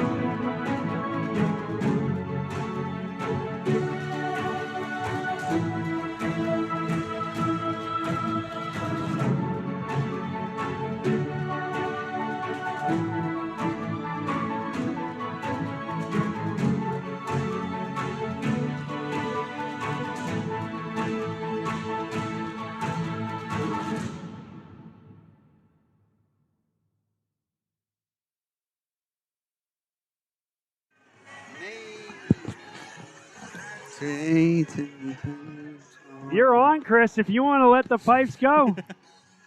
I'm good. I do like this song, though. Mr. Brightside. Go Bills. Sean McDermott, LaSalle grad, and head coach, and that song has become a fixture in Buffalo for the last 3-4 years. Well, Sean McDermott has good taste. That's right. So welcome back, folks. It is halftime here at the Wolverina, and we're about to get started in the third quarter. Thanks to Bill Wasilenko for sharing all his salacious stories and beyond. I got to tell you, two of those really surprised me. We might need to run the questions by him before next time we have him up here. But all kidding aside, we love what he does for the program, and he is terrific at chronicling the history of the program. So they're going to add 3 minutes to the clock. At this point, we're so far behind, what's another 3 minutes? And I think we're going to take that with them. Stay with us, folks, and we'll have the second half preview right after this. Show you a better way to spend your state income taxes and get the money to where it's needed the most to the thousands of qualified kids. What we like about Blocks is they really know where the need is. This program ensures that their dollars come 100% into these kids for their tuition assistance. If you are able, Blocks makes the EITC piece go very quickly and very smoothly. Turn your PA State tax liability into need-based scholarships and receive a 90% tax credit. Dunphy Ford is Mayfair's neighborhood Ford store. Nobody knows your neighborhood like Dunphy Ford. Nearly 40 years. Right here on Frankfurt Avenue. Generation after generation. Our neighbors continue to be our customers. We have access to the cars and trucks you want with financing you need. Dunphy Ford is Northeast Philly's first choice for America's #1 brand. 7700 Frankfurt Avenue in Mayfair. Online at www.dunphyford.com. Come experience the Dunphy difference. You'll be glad you did. My name is Patrick Donahue, a franchise consultant with FranChoice, the premier network of franchise consultants in America. FranChoice is a company that helps people find a franchise business that's the perfect fit for them. We work with the people who want to own a business but don't really know how to find one that's both a top-notch opportunity and a great match. We specialize in franchise opportunities with the following 3 characteristics: low investment, high margin, and rapid break-evens. The best thing about our service is that it's free to the public. We're paid by franchise companies for this service. The process is simple. First, we do an introduction. Then the candidate provides me with information. We have a consultation based on that information, and we build what's called the model. Once we have that model, we'll share that with 3 great opportunities that match your criteria. I will follow up with you through the entire process. Obviously, the best opportunities fit the criteria mentioned above, and the right way to find those opportunities is to spend some time with the people who work with the very best franchise companies looking to expand in your local area. I'm humbled by your consideration, and I look forward to speaking with you soon.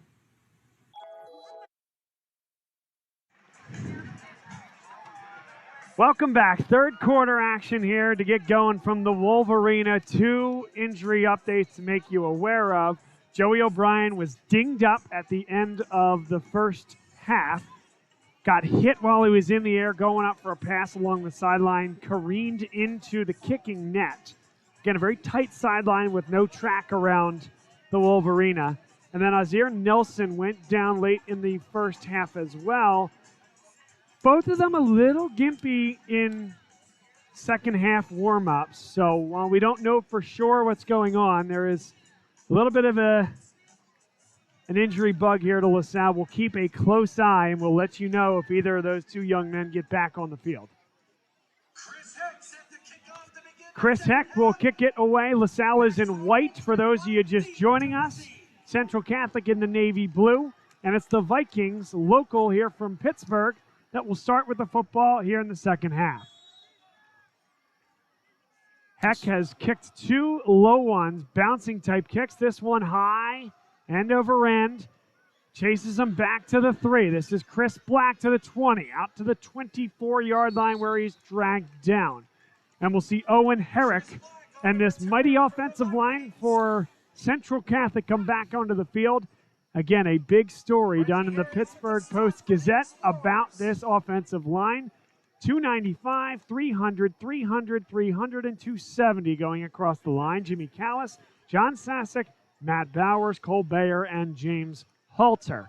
Can they get back to the ground after a long halftime break and start to establish the rushing attack, which is the program they want to be?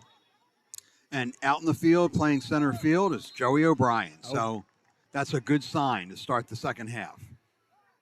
Very good sign for the Explorers. And another false start. LaSalle with that pre-snap motion elicits the false start, this time from James Halter, and it was Halter that false start on the very first play from scrimmage in the contest.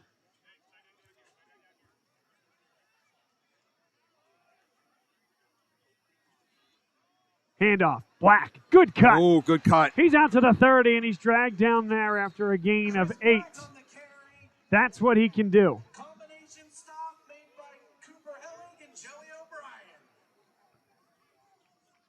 Right back to the line of scrimmage. They'll go quick. Herrick with good protection.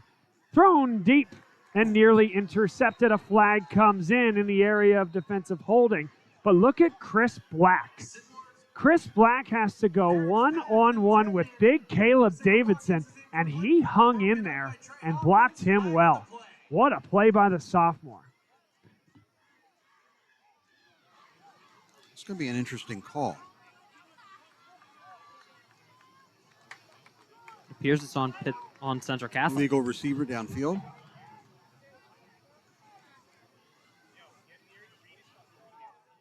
And now LaSalle has to make a decision as to whether they want to accept or not. Here is the call. Legal man downfield. Offense. 5-yard penalty. Replay. Second down. So it becomes 2nd and 7, maybe 8 instead of 3rd and short.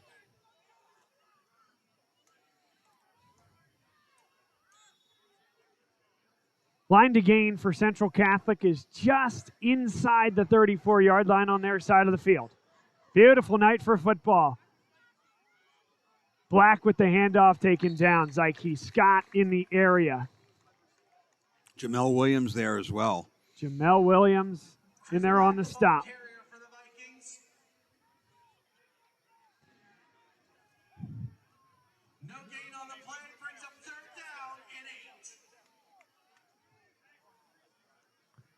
Jimmy Mahoney comes onto the field.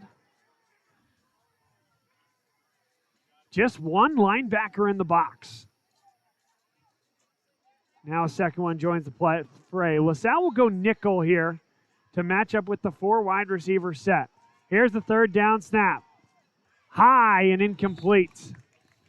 Intended receiver was number 9, Maceo Watkins.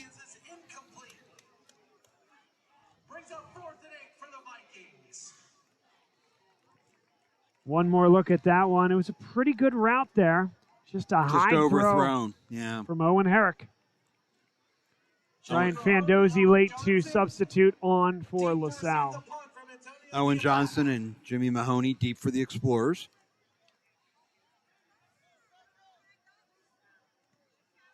A line drive kick. Taken by Johnson.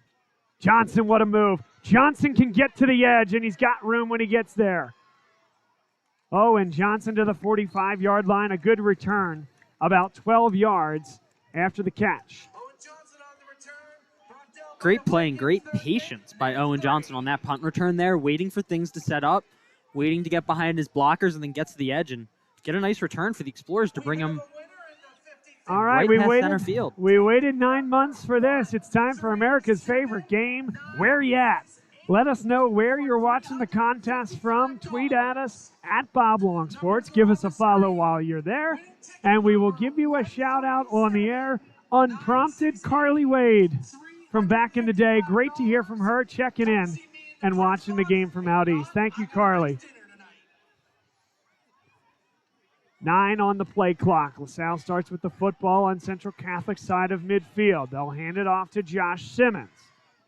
And he moves the pile forward, a gain of 5. Again, of note, lead tailback Ozzier Nelson not on the field for the first offensive snap of the second half. He is on the sideline. He's just stretching right now, probably just trying to see how he can feel, but the Explorers definitely have a lot of talent at the running back position, so use that to their advantage this game. Quick screen out wide. Central Catholic all over it. Mahoney didn't pick up a block. Even if he did, Knifing into the backfield was Zach Gleason, a young man we're really impressed with up here in the booth. And no gain on that play. Actually, might have lost a little yardage. Third down and about 7. Line to gain is the 36-yard line of Central Catholic, perhaps 4-down territory, but the way this defense is playing, if they're stopped right here where they are, maybe you make Central Catholic, and the time that's ticking away, go take it 90 yards to score. Gavin Sidwar, he doesn't want to think about any of that. He wants to drive this team down the field right here, right now. Pressure comes, thrown short, big hit, Zach Gleason.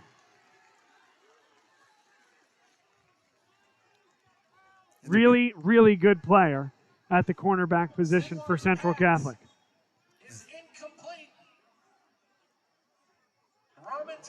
So, decision time, and as we've seen in that first half, Gavin Sidwar can and does punt the ball well. So they may disguise this or perhaps take a look. If they get a look that they like right now, I'm certain that Gavin Sidwar can audible into an offensive play. Jimmy Mahoney is wide open out. And they do. That's what they do. Mahoney has the first down and more. Good call, Chris Carabello. Good eyes by Gavin Sidwar. They got it to the line quick. You see Central Catholic scampering out there. Yeah, they line up with Zyke Scott and JP Oates right to Sidwar's right. They could punt it. Jimmy Mahoney's wide open to get a first down and even more yardage. He was great in the open field there. In a game where points are at a premium. He had it when he caught it, and yet he took it another 15 yards. In a game where points are at a premium, decisions like that can swing things. Could this become a 3-score game? Sidwar with 2 in the backfield, and that's a broken play. Gets rid of it and saves the down. There is a flag. Holding.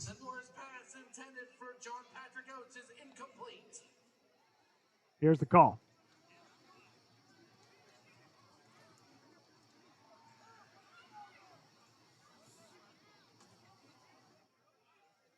There. Ineligible downfield. Repeat, first down. So they will take the yardage, 5 yards, and replay the down. Brett Gordon is not happy with that call. Dressed in the white, bottom third of your screen. He's the one now speaking with his quarterback, Gavin Sidwar. 1st and 15 from the 24-yard line. Well, I think Sidwar had every intention of running, and they just grabbed his shirt, and his blockers went out in front of him.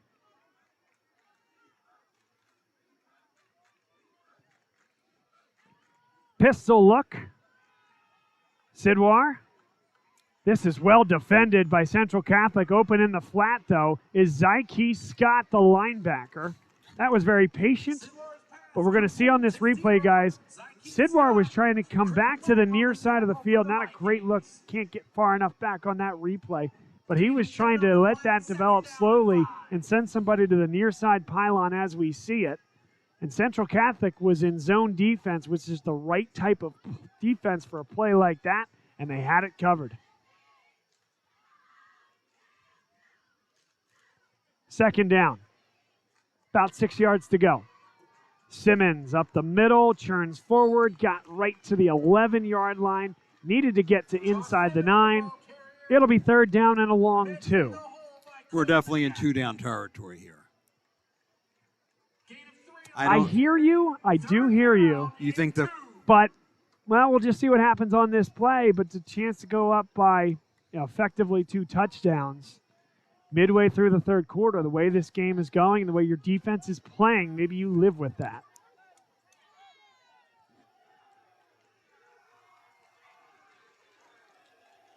Big 3rd down, midway through the 3rd quarter. Central Catholic shows pressure up the middle, now backs off and brings it. Simmons isn't going to get there. He's close, but he's not there. No, it's going to be 3rd down. Make that 4th down and 1. Yeah, you can see where the... Big play defensively, slipping off that block. That is a terrific play up front by Angelo Pugliano. Now I think inside a yard, you do go for it.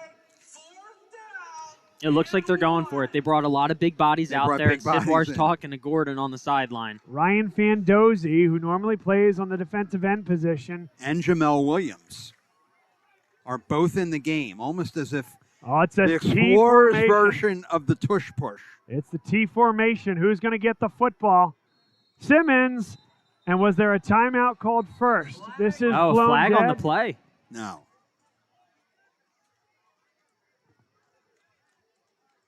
Here's the call. Delay of game. Offense. 5 yards penalty. Replay. 4th down. Wide receivers coming on the field. This would be a 32-yarder for Chris Heck. He's shown the ability to make that length of a field goal. But perhaps LaSalle playing the odds. I'm surprised at that, too, because the ball's in the middle of the field. He made one earlier from the left hatch. It's an easier field goal to make than the one he already made. 4th down, 6 yards to go. Line to gain is just inside the 10 at about the 9-yard line. 2 in the backfield with Sidwar. There's a tight end on the right side of the line. Sidwar, quick throw, going for the fade, and there's a flag that comes in the area of pass interference. Now here is the question. This will be half the distance to the goal, and I believe it's going to be just enough to give them a first down. But one of the worst rules, if I'll say it, in high school is that pass interference and non-personal foul penalties. Defense. Half the distance to the goal. First down. It's not an automatic first down. Not an automatic. Unlike a personal foul penalty would be. So you could have guys grabbing and holding 4th and goal from inside the 5 because it's the last ditch and it doesn't cost you a set of downs. It's a rule I'd love to see evaluated at some point at the high school level. Again, half the distance puts them at the 8. The line to gain was just inside the 9. Back to the T formation. Sidwar rolls, fires, touchdown. Touchdown, J.P. Oates. J.P. Oates. He dropped one in that part of the end zone earlier. That one he clasped strong. LaSalle leads 16-0. Great play by the Explorers. I think that play was designed right from the get-go to get that ball to J.P. Oates in the end zone. Rely on your senior tight end, and he delivers. After dropping one earlier, comes up big here.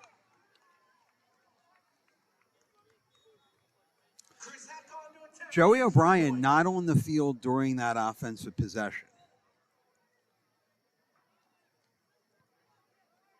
And there's a fake. I don't know if that was intended, and I don't believe that was eligible catch football. But yeah, I think that's exactly what it was. I give Luke Gordon credit. So, 16-0. Of note, it is a 2-possession football game. Central Catholic hasn't shown the ability to march down the field quite yet, but it stays at a 2-possession game midway through the 3rd quarter. Let's take a look. Where are you at? Who do we have? Octavius Carter, one of our favorites. He is always commenting on our telecast. He was a terrific player for LaSalle. Tremendous running back. Played on the defense side of the ball. Yes, he did. As well. Good to see Octavius. He says, LaSalle playing tonight. Playing very well tonight. Brian Harrigan watching football on Bob Long Sports at the Stotesbury in Winmore. AJ Carabello doing some good work. How about you getting a shout out? Love that. I appreciate it.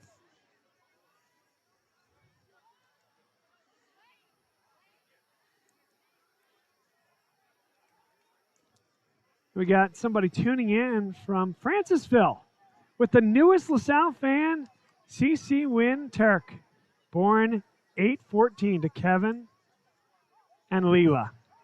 So that is awesome. New fans, day one of high school football.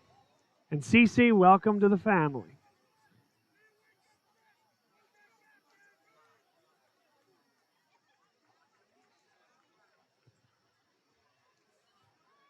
Doug Wozniak watching from home in Ambler. And Matt Rovey says, great to have you back. Awesome job. Go Explorers.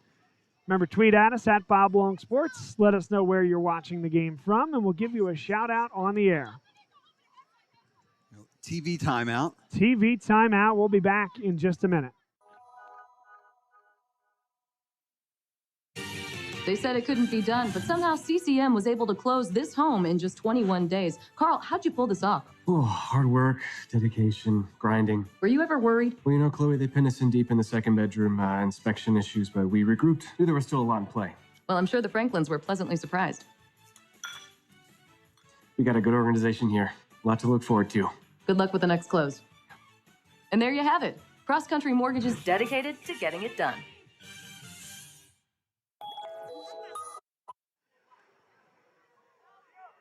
16-0 LaSalle as Central Catholic will take it back. And it's a nice return out to the 31-yard line. Max Roman in there on the return. By the way, I want to give one more shout-out to our buddy Andrew Rakowski of the Riley Rakowski and Malloy Funeral Home, an enthusiastic supporter of LaSalle football, and specifically his good buddy, Brett Gordon, the head coach of the Explorers. Classmates. I want to thank Riley Rakowski and Malloy for their sponsorship and for staying involved with us in the program all these years. Thank you, Andrew.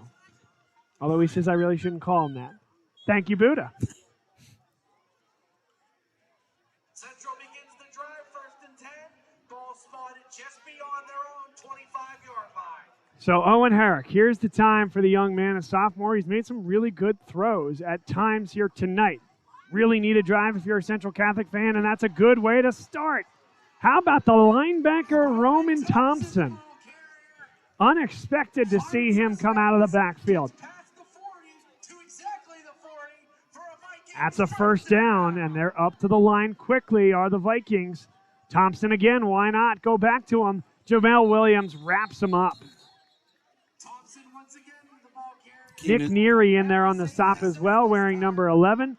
Two-sport star at LaSalle, plays baseball. That entire linebacking core. Cooper Halig is an Ohio State lacrosse commit.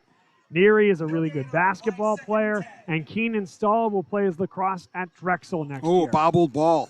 And Thompson has the first down and more. He's on to the second level, looking for one block. And he's taken down on the play by Chima Auguste.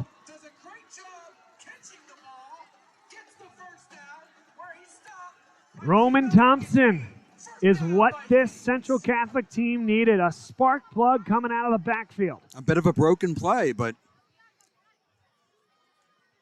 brings Central Catholic down inside the 30-yard line. Line to gain is the 18-yard line, 5:16 to go, third quarter. Herrick, tough throw to the sideline, it's incomplete. Intended receiver was Amari Wormsley.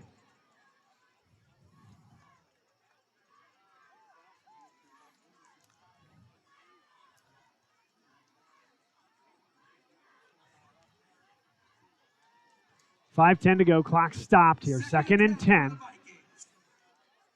Two to the wide side of the field. They'll hand it off. Nowhere to go. What a hit. Keenan Stahl came from the linebacking core and made the play. Cooper Heilig in the play as well. There he is. Big number 43 taking him down. It's a heck of a play. 3rd down and 10. 4-down territory for Central Catholic at this point in the contest. Would be a 44-yard field goal, but even then, that doesn't do much for you. Down 16. 2 touchdowns and 2 extra points away. LaSalle brings the heat. Herrick, good throw over the middle. It is touchdown. Caught for the touchdown. Big time throw on the post pattern.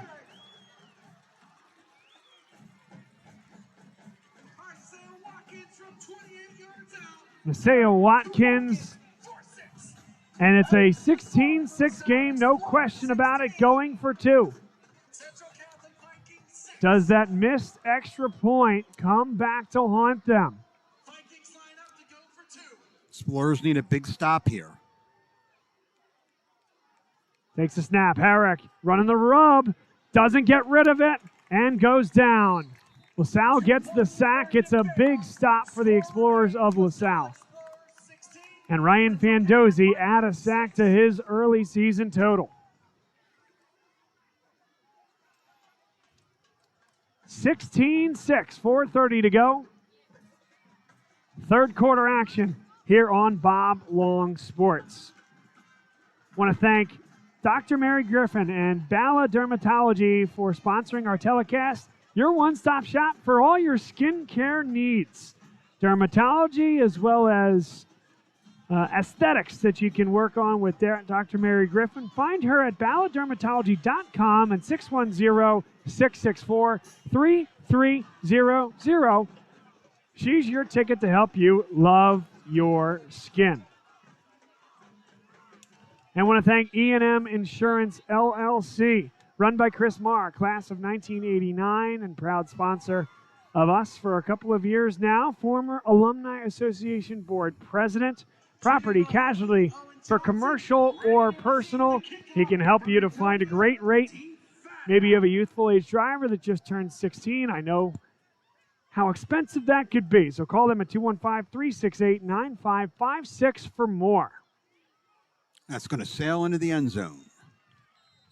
Touchback. Couple more people letting us know where they're watching from. Mike Roddick watching live from vacation in Tijuana. Wow. South of the border. Thank you, Mike. Andrew Bowman, our buddy, tuning in from Ambler. Jalen DeVos, another great LaSalle player watching from Lansdale. Shout out to me and the Carabellos. Joy Claire says she's checking in. Thank you.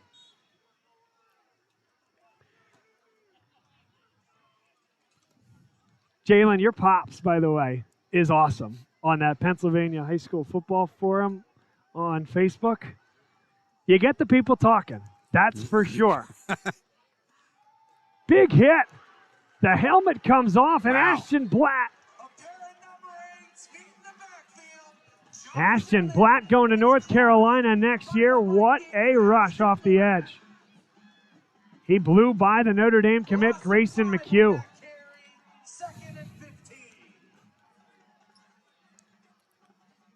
Xavier Nelson's going to have to come into the game. There he is. Well, that's a sight for sore eyes if you're a LaSalle fan. Last thing you want after him effectively being injured. He really, this is his first time playing, right? Had little time as a freshman, hurt all of last year. Great to see him back in the contest. Sidwar steps up well in the pocket. Brilliant throw. Joey O'Brien makes one miss and gets out of bounds. First down. Big first down, though, for the Explorers. Look at this movement. Feeling Ashton Blatt. Coming to his left shoulder side. That's big-time football by the Missouri commit. And finding his favorite target there, O'Brien. O'Brien makes a great play. Super athletic. Gets even more yards after the catch. Great job by the two of them to get a first down, get momentum moving in the Explorers' direction. 16-6, third quarter, 3:38 to play. Sidwar. He'll take a shot deep. One-on-one coverage. Oh. It's terrific coverage. Yeah. I like the no call there. A little bit of hand fighting. LaSalle fans won it, but Chris Black in there on the coverage. I think that's good on good, physical on physical. Owen Johnson was covered from front and back. I think you just let him play there. Yeah. Good call by the officials. Second down. Line to gain is the 49-yard line on the Central Catholic side of the field.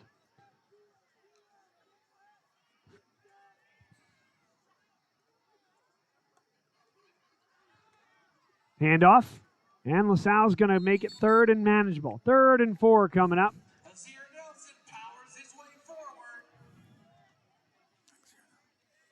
Danny Lawyer, number 76, he certainly cleaned up this block at the end. It'll be third down. 4 yards to go.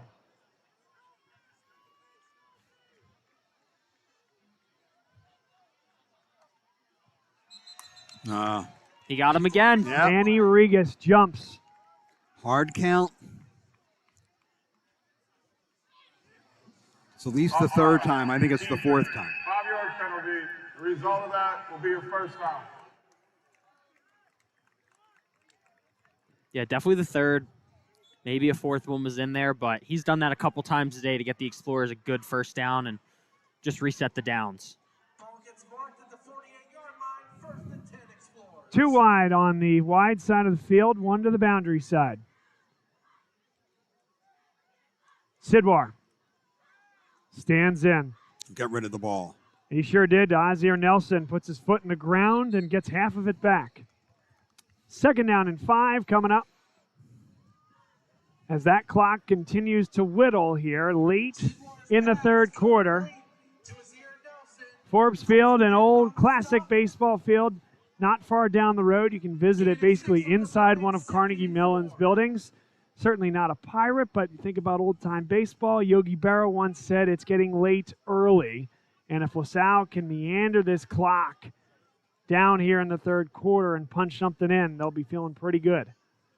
Oh, not that time, though. Hit Big hard.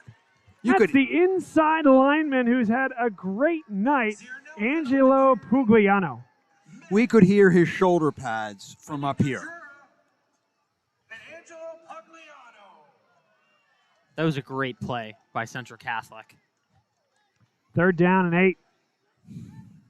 This is a physical defense. This is a LaSalle Explorer team that returned the vast majority of the guys from last year's offense, expected to be better. Owen Johnson, a new addition. Ozzie Nelson, a new addition. And Central Catholic has been up to the challenge defensively. Sidwar runs out of time. And guess who? Angelo Pugliano. He's going to force LaSalle to punt.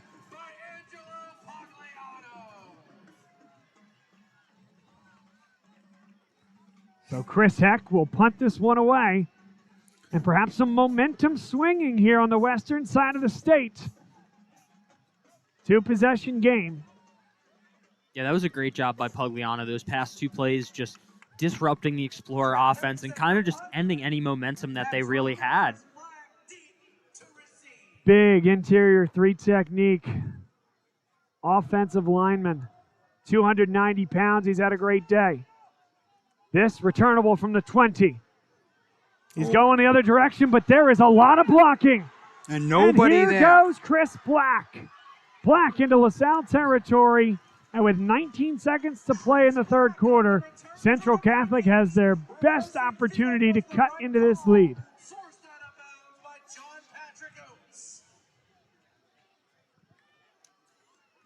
Yeah, great play by Black there. It looked like, he was going to get negative yardage or even struggle to get any positive yardage, but he turns that upfield, gets past the midfield line, or just right at the 50.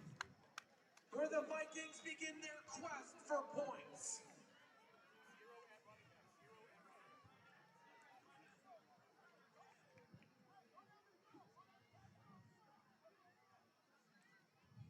Right from the 50, Herrick hands it off to the big man who bounces off a tackle.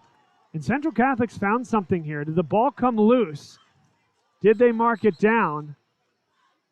Somebody came out of the pile with it, but Roman Thompson, the big guy, that's the ticket right now. And LaSalle's going to have to match their physicality going into the fourth quarter.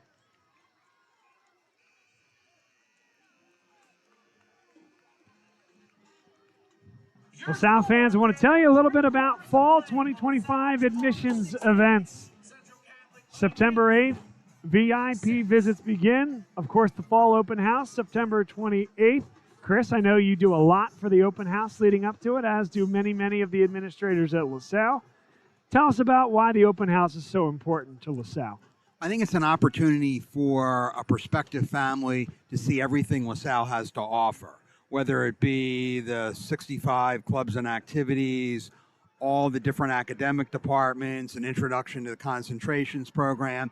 And then in the gym, all the coaches and athletic programs are represented. It's also an opportunity for our music program to shine. So regardless of what your specific interest is, you can certainly come with an agenda and go to look for what you might be interested in, or you can just go in with an open mind and experience everything you have to offer. I think it can be a difference maker, but I think what it is, it's a great introduction to the school and to the community, and it's a great opportunity for you to kind of test the waters and see everything that we have to offer. 8th grade entrance exams, 2 of them, and then applications due on November 5th. So don't delay. Become the next explorer to grace the halls of LaSalle. Yeah, it's very, very important that people work within the admissions timeline. You don't want to be applying late in the game. Interest in LaSalle has never been stronger, and it's important that you kind of follow and stay within the process. And I'm certain, and I've talked to some of the folks at Central Catholic, they're experiencing the same type of interest. The Christian Brothers is a very, very special order, an incredible dedication to education in the mission of St. John Baptist de LaSalle, the founder of both Central Catholic and LaSalle, from a Christian Brothers order perspective. So we appreciate that. And oh, by the way, maybe a quick look at LaSalle's schedule coming up. Malvern Prep on Friday at 6 o'clock. Salesianum Calvert Hall to end the non-league slate. Herrick behind his intended receiver, well defended there by LaSalle. Aiden Christie did a nice job on coverage there. Just a sophomore, 5'11", 168 pounds. They're really excited about what he can do on the defensive side of the ball. One of the fastest kids in the school, an unbelievable track athlete. 3rd down, 5 yards to go. LaSalle shows pressure and brings it. Herrick, good throw and catch. Ooh. And it's dropped. Good throw, catch, and drop. Yep, had it just for a moment. That would have gotten the Vikings a first down right there. Now they have 4th and 5 in the 4th quarter. This is a big play. Big play for both sides. Brings up 4th down and 5.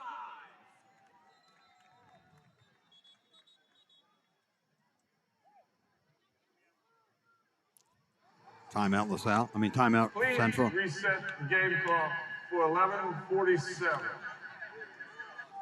Couple more folks checking in. Tim McDonald says, best halftime show ever. 98 squad has just voted. Class of 1998. Very, very proud class at LaSalle. Bill, as a halftime guest every game, is a must. And Matt Paul was asking where he could get some of that contraband from. Herrick dropped it, comes up with it, takes off with his legs, and he runs out of bounds 3 yards shy of the line to gain.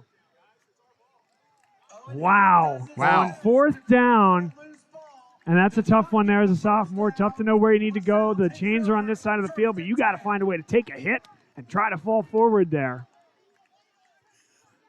It's a turnover on downs and a huge play early in this 4th quarter. That was a lucky break for the Explorers.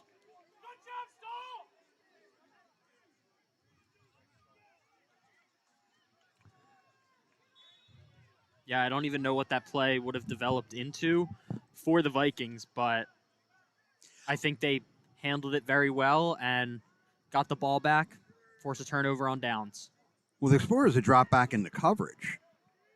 There was no play was broken after the quarterback mishandled the ball, though. So now 1st down and 10. LaSalle back to the ground game. Josh Simmons breaks a tackle inside the 35-yard line. Big run to start things off for LaSalle. Give him a gain of 25. And this is what he can do. The 2nd string running back for this team. Ozzie Nelson gives you one look. Josh Simmons gives you another. That lateral quickness. I still think back to a game last year against St. Joe's Prep where now Notre Dame linebacker Anthony Sacca had him in his sights and a little juke cut. Elite type stuff from the junior Josh Simmons. Sidwar takes a shot for the end zone. Joey O'Brien comes back to just the short. football. Incomplete. Sidwar's pass intended for Joey Bryan is incomplete. George Ray on the coverage. Tough matchup there for Jordan Ray. First-year starter at strong safety. Did a nice job there to blanket O'Brien.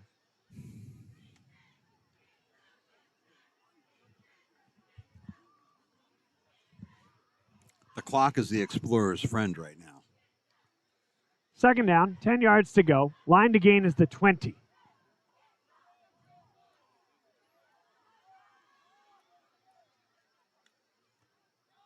Sidwar hands it off to Josh Simmons. Another nice cut. Gain of 3 makes it 3rd and manageable. 3rd and 7, 4-down territory with 10:55 and ticking to play in the fourth quarter. Gains 3 on the play. 3rd down and 7.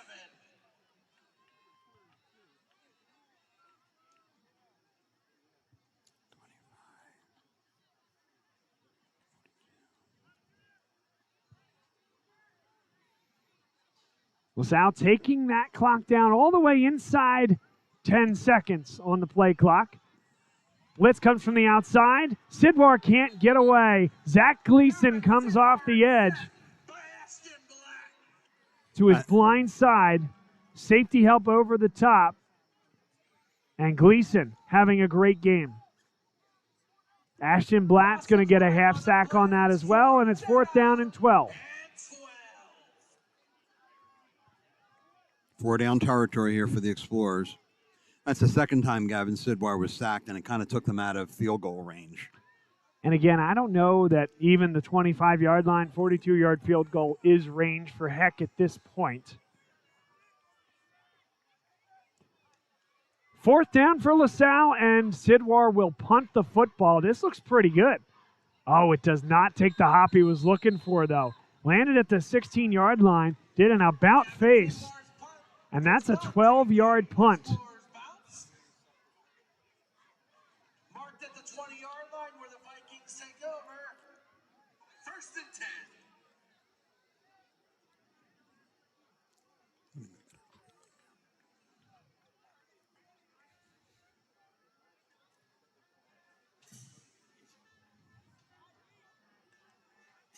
Let us know where you're at, where you're watching the game from, and we'll give you a shout here on the air. Mid fourth quarter action here. Getting late early, though. A game that didn't start until about 8:30. Shout out to Bush League Open and the boys giving us love here in Pittsburgh. Thank you for checking in. Chris, one of these days you'll remember what year those guys went to school. 2012. You're wrong. You're wrong. 2011. But that's my line, though. Oh, okay. I have it. That's your shtick. It's my shtick. Your shtick. It sounds better than 2011. Okay. Unpack that one for me. Actually, I do know that it's 2011. They're one of my favorite classes. 20 on the play clock.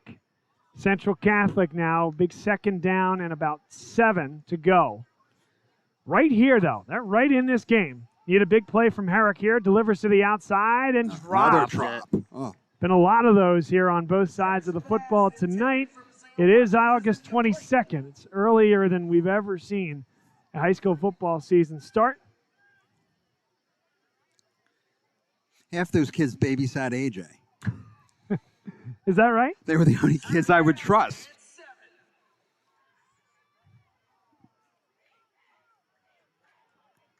Tyler Dunphy bought a car from what I paid him. Well, he got a pretty good discount at one of our great sponsors, Dunphy Ford. That was my segue into an advertising moment. 3rd down and 7. They bring the pressure, and Herrick is hit and dropped. Jamel Williams coming up from the nose tackle spot and forces the special teams unit onto the field. Oh, Kyrie Mitchell got in there, the sophomore. You're right, number 99, the reserve defensive tackle. They went 4 down linemen on that play, so he's first off the bench. They are excited about him. That was a great play right there. He has a very, very bright future.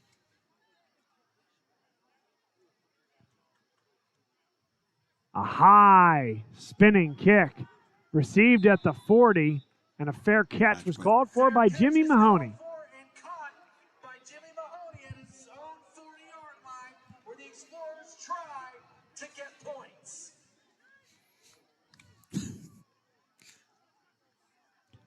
And by the way, they're not done yet, Chris.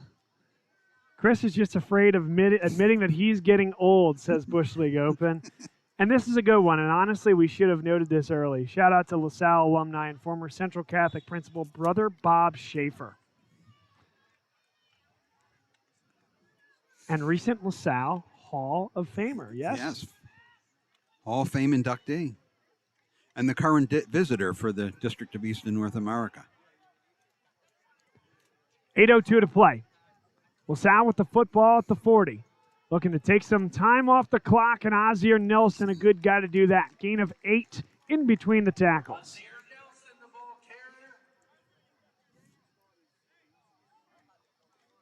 Great run by Nelson there. Yeah. I'm glad to see that he's looking a little better, just able to run right through that Pittsburgh Central Catholic defense, get 8 yards, set up a nice 2nd and 2. And again, I think LaSalle can and should take this play clock down a little bit. It's at 13 right now. They snap it at 10. Nelson, first down and more. Nelson taken down on the play by Karinga, but not before a gain of 7. Keeps the clock running. And again, back in between those tackles, guys. We talked a lot about Central Catholic's offensive line and their size averaging about 300 pounds. LaSalle is right there with them, and they're leaning on that line late in this contest. I was worried that Central Catholic might wear down LaSalle's offensive line, and they have not. And again, they jumped. Karinga coming from that nickel corner. He'll feed into a linebacker spot. Again, near side of your screen, that's Karinga. He jumps, and 2 other guys jumped as well. Penalty moves the ball up to the Vikings 40-yard line. Now it's 1st and 5 for the Explorers. Frank Ritchie, Matt Mortka, and of course, not his real name, but Gordon Bombay, representing the 2010 grads watching from Manayunk. Working to find some new information on the 1928 team. Bill Wasilenko has a group of interns from the 2010 class, it would appear. 6:28 and ticking. Here's Ozzie Nelson. Puts his foot in the ground and gets downhill. Inside the 35-yard line. Needed 5. Got 8 for a first down. And I really like that for Nelson. Kind of ride a little bit horizontal north-south. Zone blocking scheme up front, right? He's reading that zone blocking and putting his foot in the ground when he sees the hole. Yeah, he's doing a great job just being patient and letting those running lanes just open for him to get these nice, good yardage runs. Keeps powering the Explorers downfield. Doesn't it feel like it's gotten pretty quiet here? It was, again, a loud affair throughout a lot of the contest, and LaSalle just taking time off the clock, leading this thing towards its conclusion. It's a gain of 1 in between the tackles for Ozzie, call him X Nelson. Colson Gatton in there on the stop. One of the things that's nice to see, you really can't capture it with the camera, but that LaSalle traveled pretty well for this game. There's a nice crowd here. I mean, there's obviously a nice crowd for Pittsburgh Central Catholic, but we're playing in Pittsburgh. But the LaSalle contingency really came out for this, and it's a nice fan base here watching the game.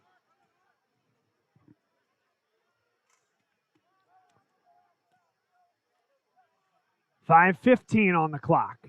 2nd down. Sidwar, blitz coming off the edge, thrown across the middle, touchdown LaSalle. Owen Johnson hangs in, knew the pressure was coming on the weak side, and delivers a strike over the middle.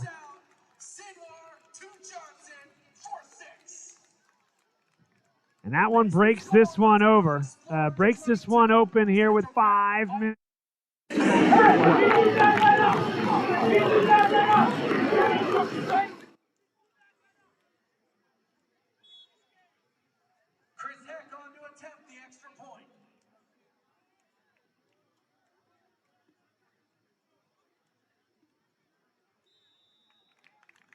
It's a 3-score lead for LaSalle. 23-6. And that was an impressive drive for this LaSalle team.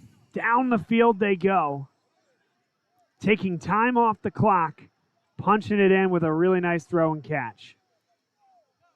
Yeah, I think that was a great drive. They used the clock, were very patient, used the run game a lot, and then you saw the run game kind of go back a little bit. Little play action got Owen Johnson wide open for an Explorer touchdown to really break the lead wide open. This portion of today's game brought to you by E&M Insurance, property and casualty insurance firm in North Wales, owned by Chris Marr from the class of 1989. We appreciate Chris and his longtime sponsorship of what we do here for LaSalle, and of course his service well beyond this. As former Alumni Association president, sent sons here as well, 2 of them, and stays committed to the school to this day. You can find them online at eandminsurance.com. Call them at 215-368-9556. Maybe you have a young driver in the family that just turned 16 years old. He can help you get the right coverage at the best prices. Again, thanks to E&M Insurance.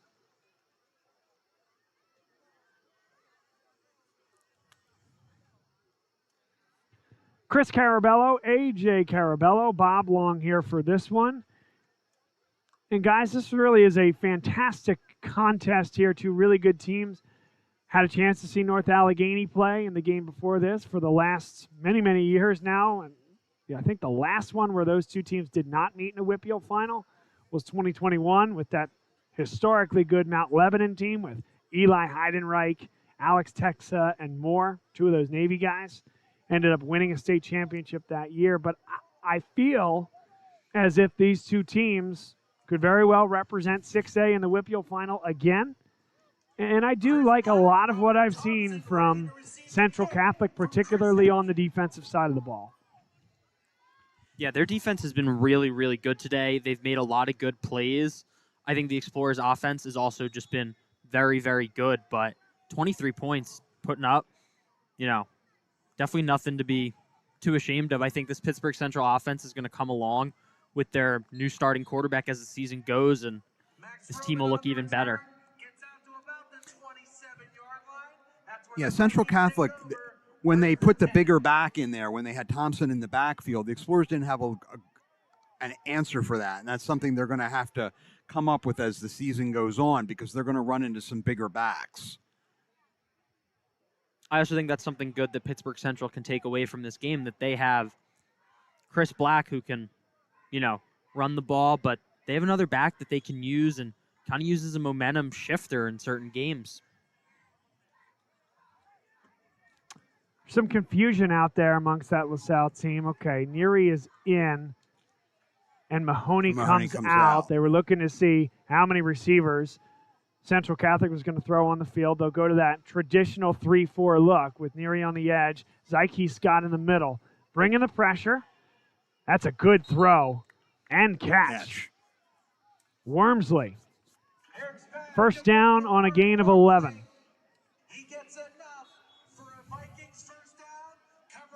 That was a great throw. The LaSalle defenders had no chance at getting that, and it was the receiver making a play. No, Christie had no chance at that.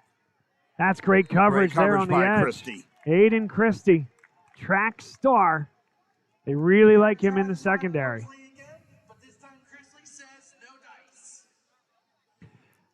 Great public address announcer, by the way. Gives Dave Berman a run for his money in terms of the little extra, A little bit of pizzazz in those calls. I secretly think he wants to be up here in this booth, Bob. All you got to do is ask. Herrick stands in, steps up. That's a nice job there to make 3 yards. Get 3 yards up the middle. There is a flag on the play.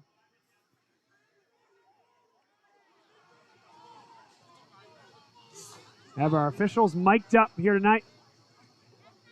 They're yelling something. There's no flag on the play. 2nd down and 7.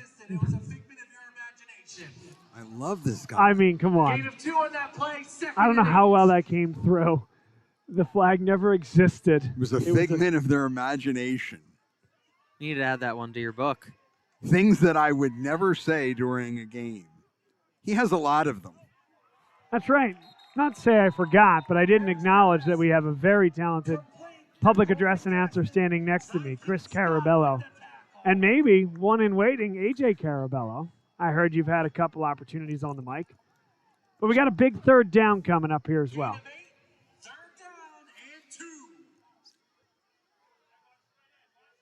Are you the next in line, AJ? Maybe. I've done a couple sub games, couple lacrosse Catholic League championships, so we'll see when I'm needed. He's going to do at least one game this year. Oh, he's wide Harris open. got a man, a little underthrown, incomplete. Wow. Good job recovering by that LaSalle defense.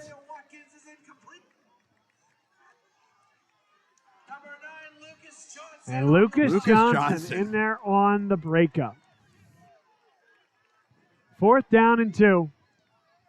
Great play by Lucas Johnson there to recover. He came out of nowhere. We've talked a lot about Owen Johnson today. Some good returns, some good catches, but touchdown. Lucas Johnson's done a great job today as well. Here's your ball game right here, folks. Central Catholic. It would take a lot anyway, but if they do want to come back, they're going to have to score here. There's only 4 on the play clock, down to 2. And Central Catholic has to call a timeout. LaSalle called the timeout. Well, he pointed to LaSalle. That makes no sense. Central Catholic called the timeout. Okay. They probably called it All right. first. Yeah, the referee pointed to LaSalle. I'm like, that makes no sense. So I'll ask you again, if you would, subscribe to the channel, like the video. It helps us. And you'll get access to all our broadcasts coming up, including a tilt against Malvern Prep Battle at the Beach, which is becoming quite the tradition on Labor Day weekend. Friday. And by the way, Friday morning, make sure you come on by the boardwalk for the basketball team's cornhole tournament. I'm going to be playing next week. My buddy Tyler Kern, who is also normal color commentator, his spot is, on the line, depending upon his performance. Just kidding, Tyler. But no, we're excited to play. We're excited to support the basketball program, most importantly. Ryan Ansel is doing a great job at the helm, and he's building camaraderie as well. 4th down and 2. Big play. Bounces off one tackle and has the first down. Roman Thompson, and it looks like there's going to be a face mask penalty is what it appears to be. But love what he does here. Patient in the backfield. Bounces off his own offensive lineman, Matt Barnes. That face mask penalty is definitely not what you want for the Explorers there. It just gives them 15 more yards. But back to Roman Thompson. Not to take anything away from Chris Black. He's done a great job today, but Thompson's really been a difference maker, and I think if they put him in the first half or a little bit sooner in the game, they might have really had something with that run game, and it would have been a little bit more dynamic. LaSalle didn't have the answer for the bigger back. Herrick stands in, pocket collapses, and good coverage in the secondary. Trey Hopkins, the junior defensive back, in there on the coverage.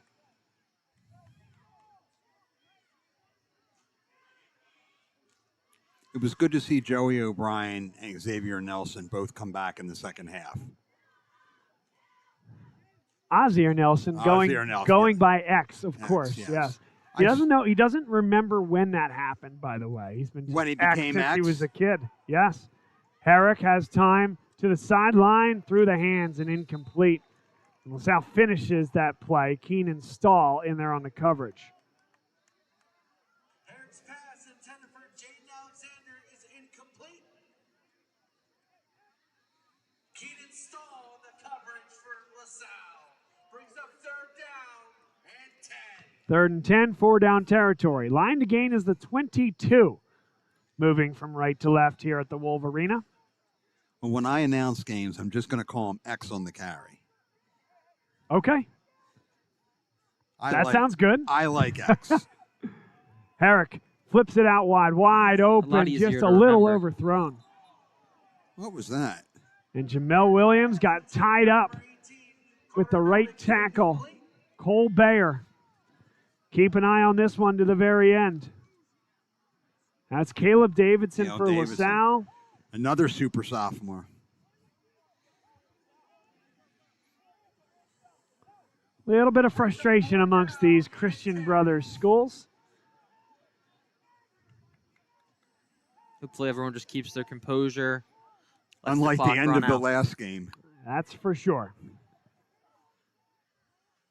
3-down linemen for LaSalle. They drop a linebacker into coverage. Herrick takes a shot for the end zone. It's a good-looking throw. There's a flag on the play, and it's incomplete.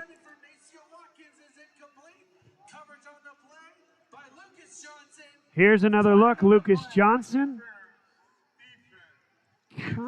kind of comes through the body of Lucas Johnson there, who was not turned. It's pretty decent coverage. Had a much better view than we did for sure, but as we slow this one down. Brett Gordon not happy. Yeah, I don't blame him. One more look, slowing it down a third time. Maybe has that right arm wrapped. First and 10, 3:32 to go, and still time here if they can move quick. Flipping it out wide and dropped again.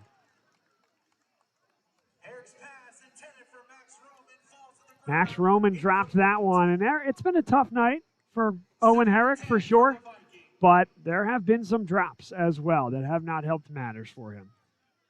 Yeah, I think he's looked not too bad this game. I mean, again, it's his first start, and this is a tough LaSalle defense, a really tough secondary, so I think he's going to keep learning as the season goes, and yeah, there's definitely a lot of potential, and I see why they see that in him. Herrick takes a huge shot. Ball is incomplete. Edge rush that time by Cooper Halick. Cooper Halick.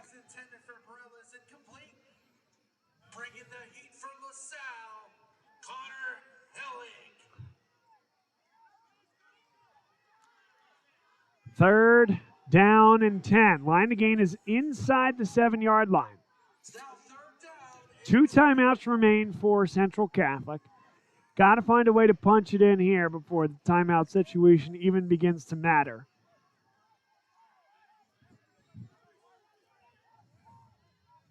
And a lot of pride on this LaSalle defense trying to keep this score to single digits. And that should help. Offense. 5-yard penalty. Replay. Third down. Penalty will back the ball up to the 22-yard line where it's now 3rd and 15. Trip to Pittsburgh has been fantastic, guys. I know you guys got in here today. I was fortunate to get in Thursday. Got to see some old friends from my time working for PNC in Pittsburgh. Herrick gets hit again. Another big-time play by Cooper Heilig, and then nobody's picking him up.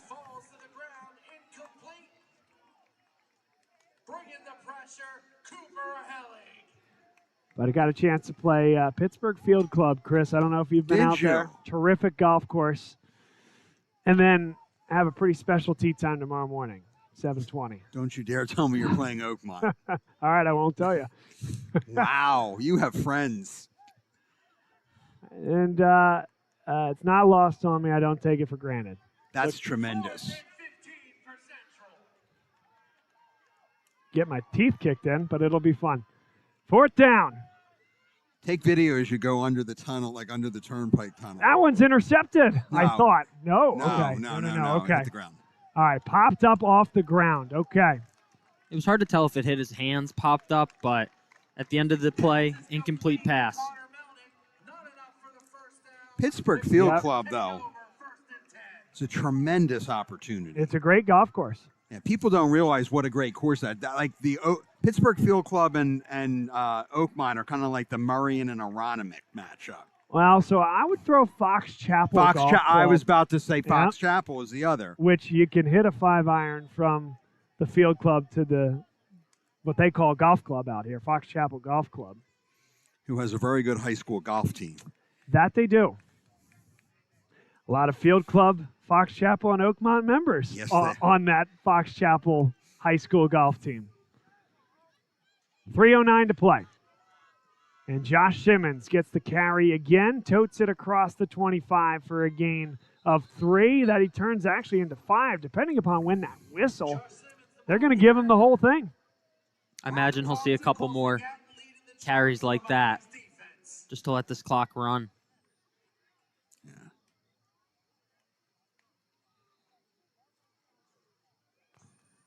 So LaSalle is going to win the football game, start 1-0 on the year. And it wasn't always pretty offensively, but they put some big plays on the board when needed, and the defense was terrific. I think this was a good first showing for the Explorers. Definitely a tough opponent.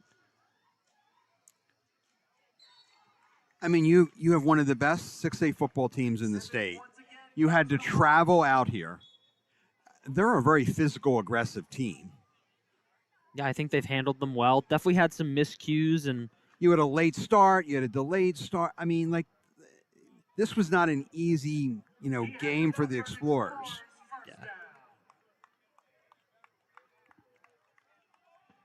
Inside 2 minutes to go. 2 timeouts remain for Central Catholic, but to be determined if they'll use them.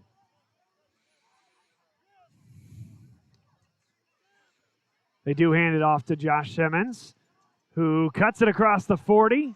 It'll be just a yard or 2 short. Gain of 8 on second down, and 1 more first down will do it.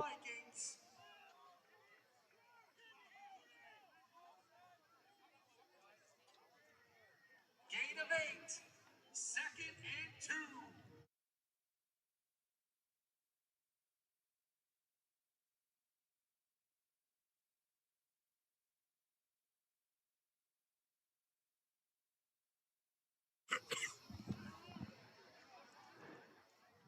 .106 to play.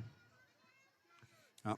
LaSalle sends a statement to Central Catholic and to the rest of the state of Pennsylvania.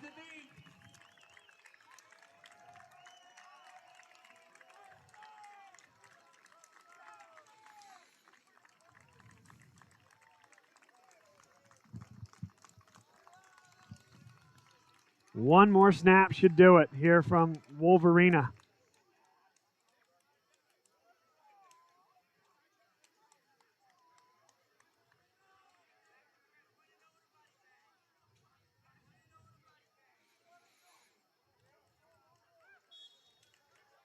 Sidor's knee touches the turf once again.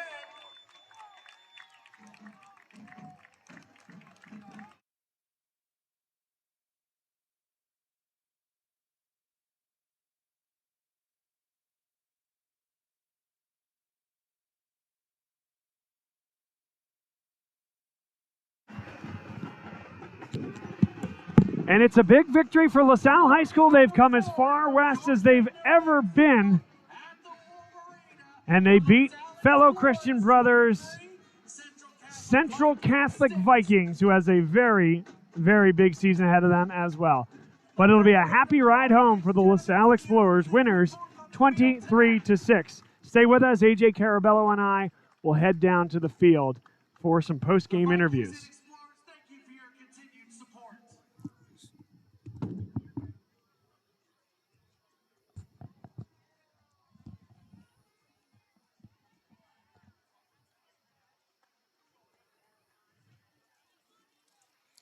Your final here from Wolverina Arena.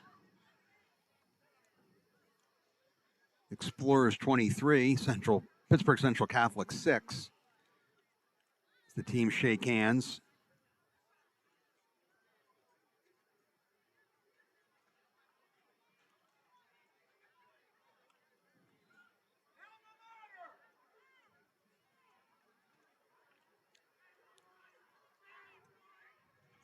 of us here at Woodland Hills High School, we thank you for your attendance here tonight. Be sure to come back for day 2 of the KDKA Kickoff Classic as we have a 12:05 start between the McKeesport Tigers and the Delaware Valley Warriors. We hope to see you then. Have a wonderful rest of your night and arrive to your destination, wherever it may be, safely. Good night, everyone. Please stay safe. Is this your guys? I think you got it from Might be. Okay. Okay.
Stay tuned for some on-field interviews by Bob Long. Head coach Brett Gordon is dressing the team. And after he's finished, Bob will be talking with some of the players. Again, final here from Wolverina, LaSalle 23, Pittsburgh Central Catholic 6.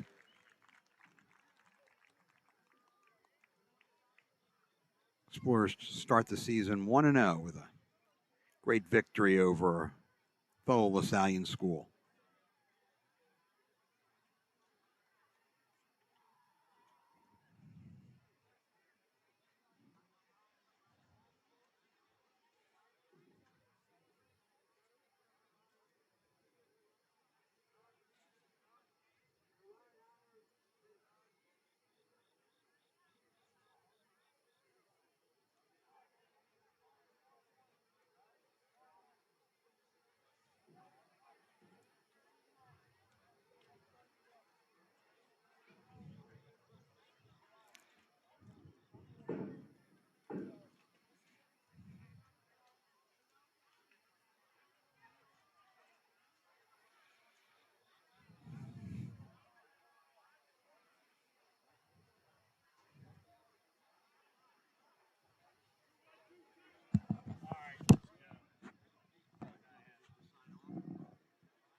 All right, we're having some technical difficulty here. We're not able to connect to the Wi-Fi, so we're going to record the post-game interviews, and you'll be able to watch them later on.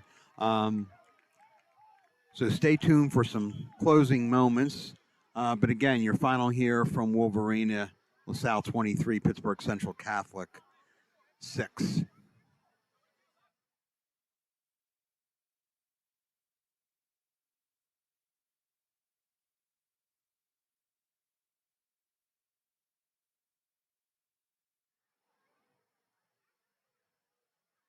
This is a nice moment here as both schools have come together at midfield. Again, 2 Christian Brothers schools, 2 LaSallian schools, praying together.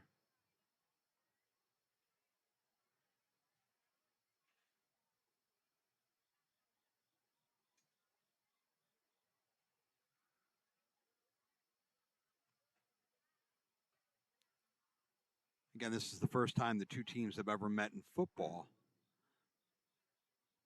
They played in soccer, they played in basketball, they've met in golf, a few other sports, but this is the first time they've ever played against each other in football. And at the conclusion of the game, both teams come together.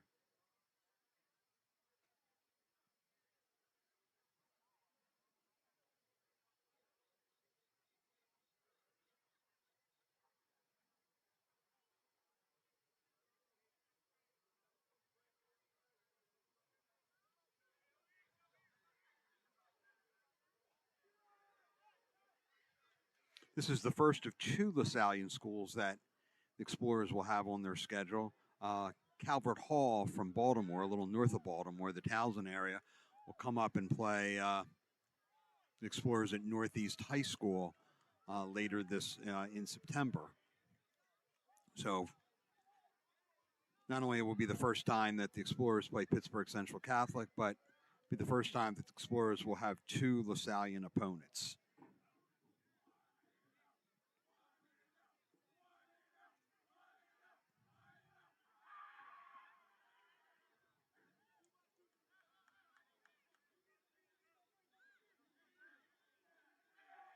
Again, the post-game interviews are being recorded. Bob Long and AJ are down there on the field now.